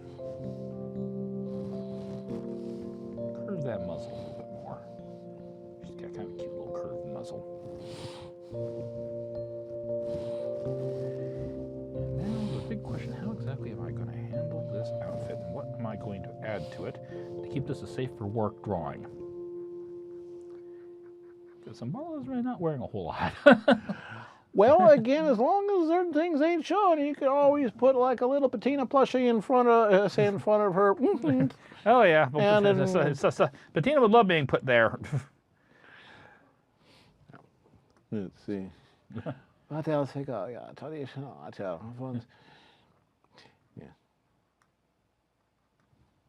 Yeah, there's a satellite did kill any need for, well, actually nowadays they're talking about new uses for very high altitude balloons. It's basically as platforms for signals intelligence. Yeah, well, Usually on your own population, so I'm not so happy about that. Or stations for doing microwave-based internet access. yeah. Wasn't Google playing around with that a few years Google, ago? Elon Musk is talking about launching several thousand microsats, which would be interesting because there's a potential for a lot of space junk there, and that could be a problem. But yeah, he's talking about a cloud of microsatellites to deliver, 100 megabit per second to anyone, anywhere in the world. Well, also too, there was some stuff they were playing around even for locally for using high altitude balloons to bounce. Oh, Echo Sat, yeah. Yeah, for people's local internet and everything like that. Yeah. Yeah. So actually, one of the first satellites was basically a Mylar balloon. which astronomers hated because it would drift right across their thing. It's like, oh damn, what I say? All right, screwed up my my time on the big scope, But hello, I see a mighty muffin. Hello, Mighty Muffin. It's a mighty, mighty muffin. He's here with stuff and questions to give for you. Yep. Yep. Hello, Mr. Mighty. Welcome, welcome, welcome. Glad you could make it. Webster, actually, Musk's satellite cloud he was talking about was, I think, at 280-mile slot, a little bit higher than low Earth orbit, a little bit lower than ISS, in Hubble and things like that. Yeah, so he tried to pick an altitude that is currently unoccupied, but still, he's talking about literally thousands of these things. That's a lot. Yeah. Well, they probably will come down at some point. Misha, wasn't that the Ohio? Or is it the Akron? I'm sorry. No, Akron and Macon. Yeah. No. The one that did stood in the handstand, that was Los Angeles. Airships are kind of a thing. I've had to do research on them off and on over the decades. And Besides, they're cool. yeah, they're cool too. And besides the fact that we live very, very close to Hangar 1 at Moffett Field. So those giant, airship hangars, which actually Google paid to get rid of all the lead-bearing old paint. yeah. Now they're trying to get them reskinned again because they want to make a museum. Yep. Which would be kind of cool. Britain may rule the waves, Sir Ross, but the French airship will rule the skies. Yes. Oh my God. Okay, I got it some time still. Not to worry, Mr. Muffin, not to worry. Life happens. Yep. We understand. We're just glad you can make it. Yep. By the sounds of it, you Muffin, you're going to get suddenly some very warm weather in your neck of the woods this week, next week. Went from cold to warm, yeah. Yeah, and then it may go back to cold again. Yep.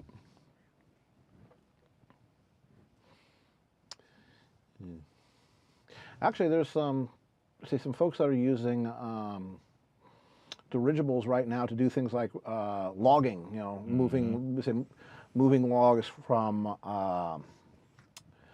say from the logging site and picking them up and just basically sky craning them over to like a river or something like that. So that way they don't have to tear up the land in between. Yep, and for a few years they actually flew a real honest-to-goodness dirigible out of Moffett. They did. Oh yeah, the tours. The tours. It was kind of it was really quiet. They used to come over our place all the time, and if you weren't really paying attention, and looked up, you wouldn't realize that they were flying over you, unless they cast a shadow on the ground. You're going, what the hell did that come from? Okay, so we're gonna have that, and that. We're gonna do that. Who's awing? Everybody's awing. Yeah. We're gonna have to. Well, that's how we're gonna do this. Yes, I have an idea. I have a cunning plan. Yeah, a weather watch. Basically, people to catch the thrown ropes in case the thing broke free. Well. My dad actually, when he was in high school, Good night, sir. Actually did for one summer he had a job working at the Goodyear blimp field down in Southgate in Southern California, and his job, he was one of the guys who would go out and grab the ropes when the blimp would come in. They'd drag it to a halt. And you say he went through a pair of tennis shoes about every other week. Yeah. Especially back then, the soles would just get ground down. Yep, just get. Let's see. I see Sandman 2006. Hello and welcome. I think you are new here, so I say welcome at you, Origami-san. Have we seen you before? I think we've seen Origami-san. I think we have. But welcome or welcome back as is appropriate to you. Let's see, who else do we have here looking down the list? We have, well, I think that is all of the new people that I say hello to.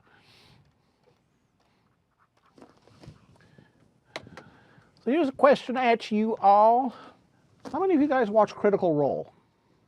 Let's say the online live D&D sessions that they have on Twitch every Thursday on the Geek and Sundry channel. You should go watch with Matt Mercer as the GM and is largely responsible for the incredible resurgence in Dungeons and Dragons.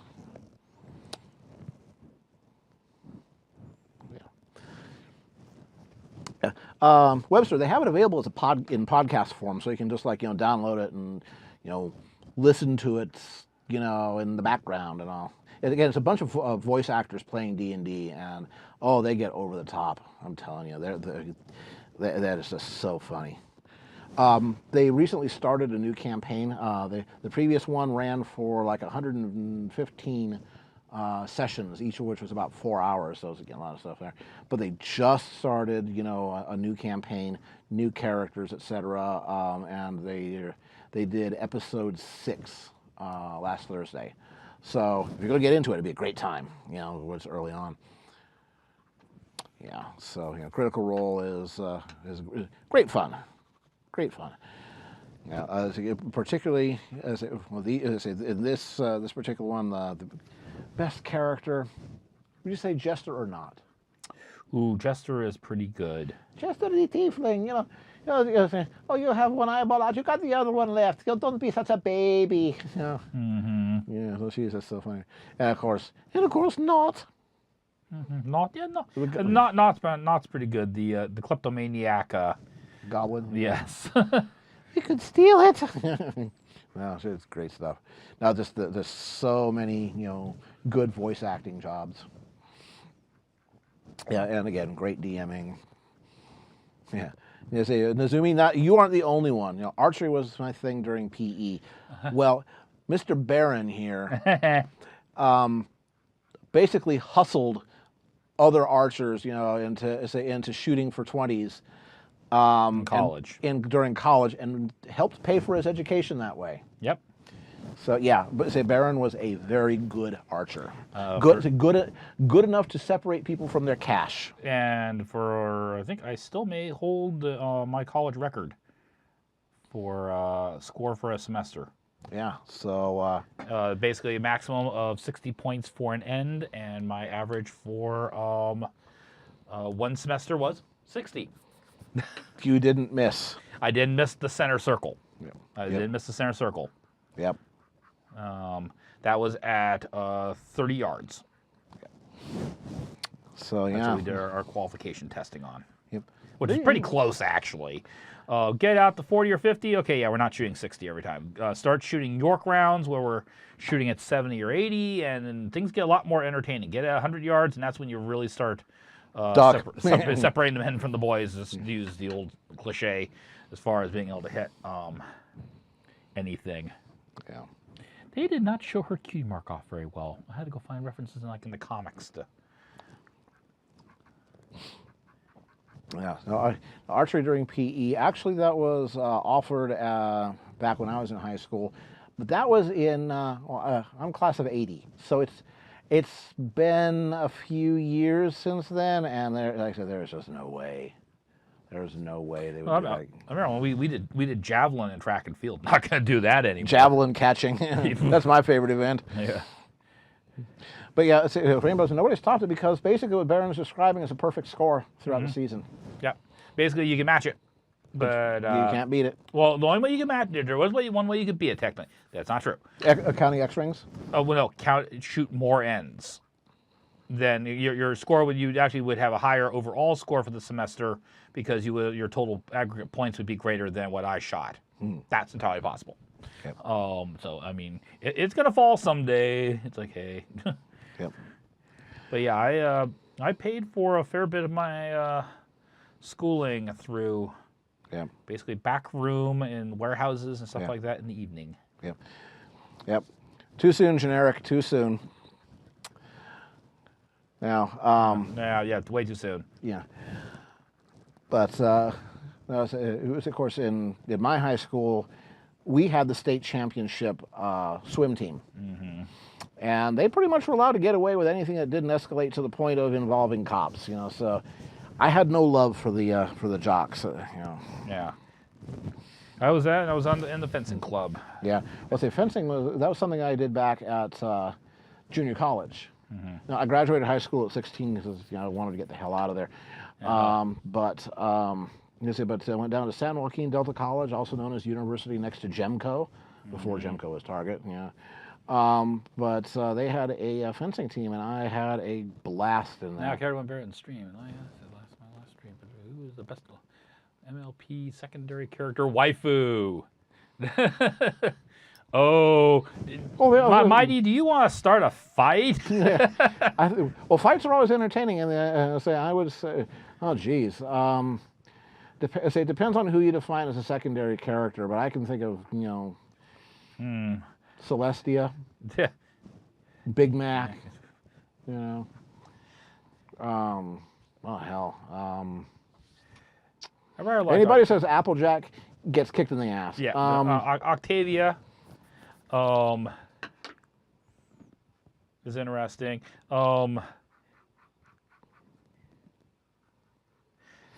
will admit, I kind of Punish, horse, punish.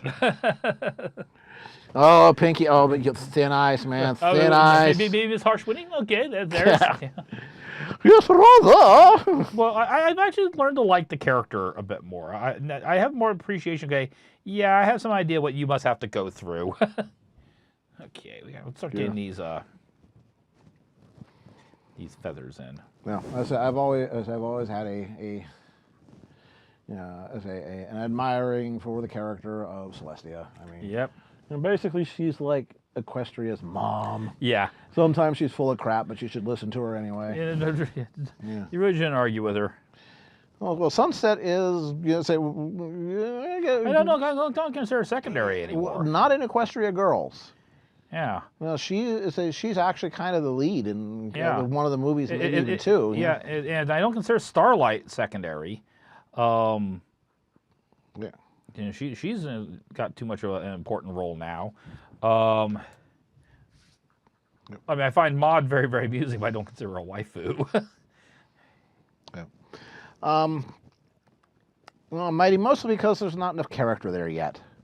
I mean, they took some good first steps in episode 100, but they'd have to go further. Yeah. There's just not enough there.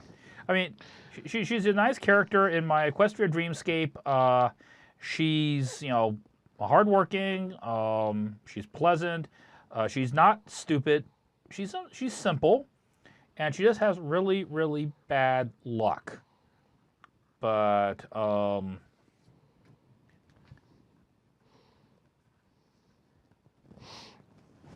Yeah.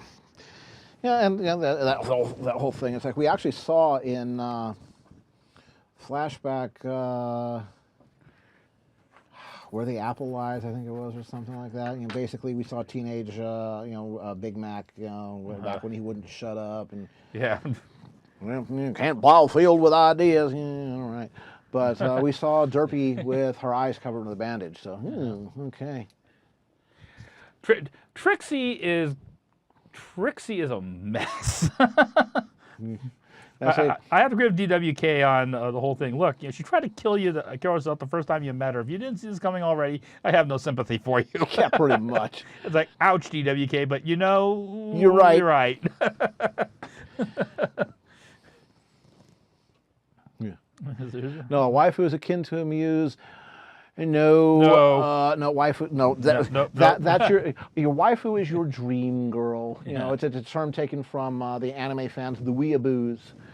The ones who go way overboard. Not that any other fandom would do that. No. But yeah, no. Your waifu is your dream girl. Usually with the characteristics of polite, give everything for her guy. A little bit on the submissive side. So. A little bit thin on characterization, but again, that's your non-threatening dream date. But then your muse can be someone like, say, Patina.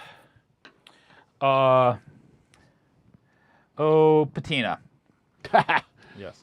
That's one form of yeah. I'm starting to really smell that. Say that. And guys, just in light of what happened this week and everything, if we can kind of keep the kind of thing about firearms in schools, it's a hot button topic right now. So let's not go there. Let's not push those buttons. Thank you. But folks who watch the stream know where Cared One and I lay on that. But we make it a thing about this not being a political stream. If you want that kind of stuff, you can find it lots of other places. This is a kind of a get away from it all for a while. Yep, not to worry. Not to worry, folks. Let's see what else we got here. We got any? I thought I saw somebody up. Maybe it was a drive-by. We get those every once in a while. Ask Button Mash. Have you been in here before? I think you've been in here before. But Yeah, but if you have not, then welcome. yeah, Let's see, I'd vote for Derpy just to get. And you know, she's such a likable, lovable character, and no matter how much the world gives her, you know, basically grief, she doesn't let it basically wear her down, and she picks herself up and she carries on, and those are admirable traits. Chitaru would be the wife. That is so funny because the current job that I'm at. Oh, right. Yes, when I came in there, as I came in as basically QA director, and I was reporting to the senior VP of product, and he is a Thundercats fan, and and he thought that Chitara was the cat's meow. So every time he would walk away from his desk, if he would leave his laptop, with the screensaver, unlocked, I would change his desktop, to like a Chitara picture or something like that. Because we're a security company, it's like I get to pounce all over that. And I bought a bobblehead Chitara, and I was going to epoxy it to his desk, but I decided that no, I like my boss, and I would like to keep working here. Disaster narrowly averted. But it's just I always give him crap. I mean, he would tease me about Pony, I tease him about about Chitara, and eventually he ended up having an opinion on who was best pony, and he was right. He was for Celestia? No, he was Applejack. Applejack. I got you. Celestia's best princess. Applejack's best pony. Yep. I go back and forth.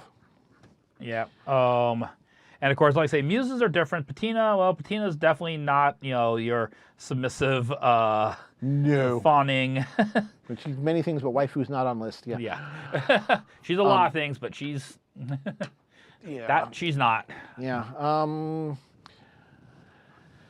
I might agree with you. The question is weakest episode of season 7. Of course, I'd have to see a list, but Fluttershy Leans In, I was not a fan of. Yeah. I'm very, very sorry, GM Barrow. Very sorry, but not the strongest episode. Yeah. But I mean, it had its moments, but I'm going to have to say a perfect pair, probably. Oh, we're actually least favorite. Least favorite. Okay. Yeah, the most suckful. Most suckful. That would not be the perfect. No, pair. no, God, no. That's rival for best of the entire series. Let's see. Yeah, it's true, and that's true. It's like Derpy basically saves Twilight in the movie. Yeah. She takes one for the team. Yep. Okay, here's our list. Boom. Okay. Episodes. Click.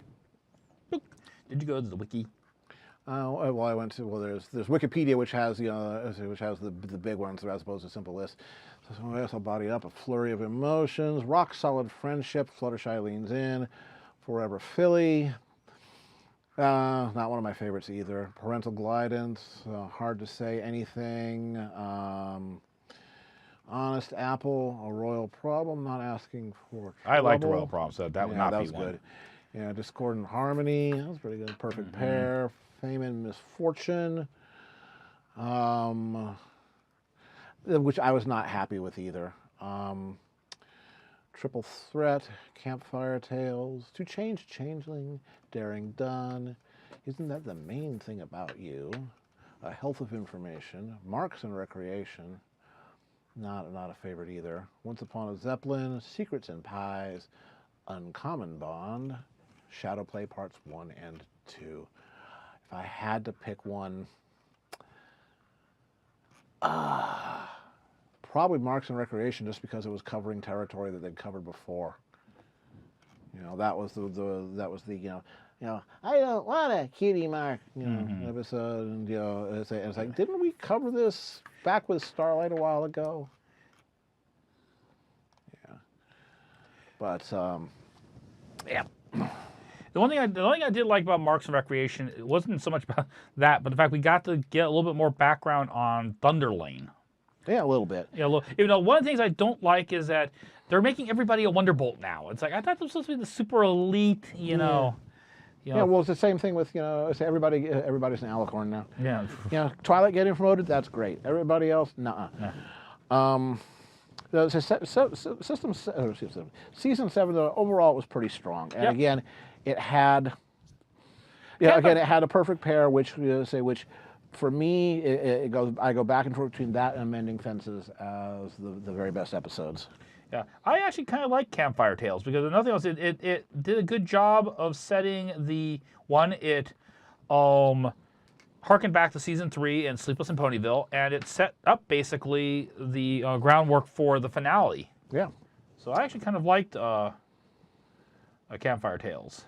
it was okay. I mean, it wasn't their best, but it was, I like the fact that continuity is a thing that now happens in the series. Yeah, or to quote, MLP Silver Quill, continuity. Yeah. Now, the health of information. I wasn't happy with with some of the things that that made it look like the ponies were about or not about. More or less abandoning Fluttershy, but it was interesting world building. So I can't fault it for that. Yeah. And it had Zecora in it. Any episode with Zecora in it's good for me. And what's funny is, once again, that was another episode that, even though, I didn't like it very much either, but once again, it set the framework because it had the mask that, what came up being a thing at the end of... There was actually quite a few episodes in season 7 all linked towards the finale. Because it was that mask that they were using to get the honey from the lightning bees.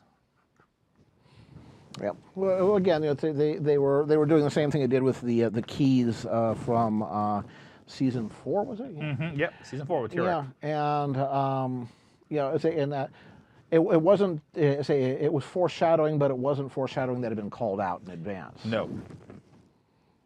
Yeah. But especially in season 4, they knew, or they knew they needed the keys. Indeed. In this case, they didn't realize they were going to need them. Oh, wait, hang on here. We have to try to bring these people back from beyond the void. Yep. Okay, Anyway, we're getting near the end of time there, Yes. so I'm going to very quickly do our duty. Yes. One last time. As Baron finishes cleaning up, we will do our final duty of the evening. And our final duty is to say thank you to University Art for sponsoring Baron. University Art is an art supply store, high-end stuff, high-end employees, high-end framing. It's a great place to go if you're looking for the good stuff. Their staff are all artists themselves, very knowledgeable, but not on commission, so they will sell you the right thing, not the expensive thing. Also, a great source of advice. They have seminars, they have demonstrations, they have workshops, they have craft fairs, they have all of these good things. It's not just an art store, it's a community. Mm-hmm. They also occasionally will loan us one of their employees to be a guest artist. Mm-hmm. I'm looking at you, Jeff. Jeff Braunschreiber, an expert in Egyptian tomb painting with authentic materials and authentic techniques. He says he's not an expert. The hell he ain't. Jaya King, who has actually now gone independent, who we will see in 2 weeks. Yep. As a guest artist here, who works in encaustics, which is basically flamethrowers and beeswax. So we get to show up next week, watch her burn down my house and set Baron on fire. 2 weeks. Next show. Next show. Bleh. So. And if you folks follow me on Twitter or on DeviantArt or on Facebook, I'll be making announcements, giving people heads up. Okay. Yep. Pinky, that's going a little far. All right, so let's get back over to here. We say thank you to University Arts, and we go back to Baron. All right. Iron Will's best waifu. That was interesting. If you're looking for best guy of your life, you take Iron Will as your waifu. I have to admit, I was amused that they brought him back. Yeah. Well, why don't we 828? Why don't we switch cameras here now? Yeah, I'll just go push a button right there. Push a button. This one's great. I can sit here and draw, and Carradman here can help manage the technology, so we can just keep this thing rolling along. Bam. I push buttons. The buttons look like this. And this is a really cool thing if you're streaming. Stream Deck, get you one. Stream Deck, get you one. Yeah, hey. It's actually very well made too. Yeah, it's a solid hunk of aluminum. Yep. So I want to thank everyone who tuned in tonight. I want to thank especially all the new people. Lots of them. Yeah. I hope you guys enjoyed your evening. I hope that you guys might want to come back in 2 more weeks and watch it all again. And we'll get the food in just a moment there, Mighty. And, for all my patrons on Patreon, thank you very much. Bettina's best waifu.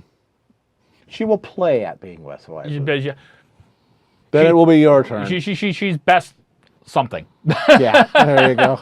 Maybe for some folks next stream when we show up, I will go into a little more detail about what exactly Bettina is. Sylvan, you have a safe trip. Hope your plane flight goes well and everything. See you when you come back from your vacation. Have fun. And like I said, to all my patrons on Patreon, thank you very much. If you're new here tonight and you've really enjoyed this, this is what I do for a living. So if you thought this was great tonight, maybe consider doing $1 a month. $1 makes a difference. Right there, you see where the that thing, where the thing he's pointing at me. Yep, there you go. Where's his Baron? Engel, right there. And basically, people say, can really $1 make a difference? If everybody on DeviantArt gave me $1 a month, life would be quite amazing. So it's actually 7 colorful shirts just made from scraps. Yep. So thank you very much for tuning in. Yep. If you couldn't, hey, doing $1 a month, I can't make that kind of commitment. Don't worry about it. Don't worry about it. Just spread the word. Spread the word. Let folks know. Or if you maybe can throw like $1 or so, consider the tip jar down there. All right. Okay. And so we are off to our dinner, which is Jamaican jerk chicken. what he said. So catch you folks in 2 weeks. Yep. Jaya King, Washer Set Baron on Fire. Yep. It's great fun when that We're happens. going to be in a whole different setting. We're going to be in downstairs studio. It's going to be great. Down in the man cave. Mm-hmm. See you folks later. Yes. Bye. Good night.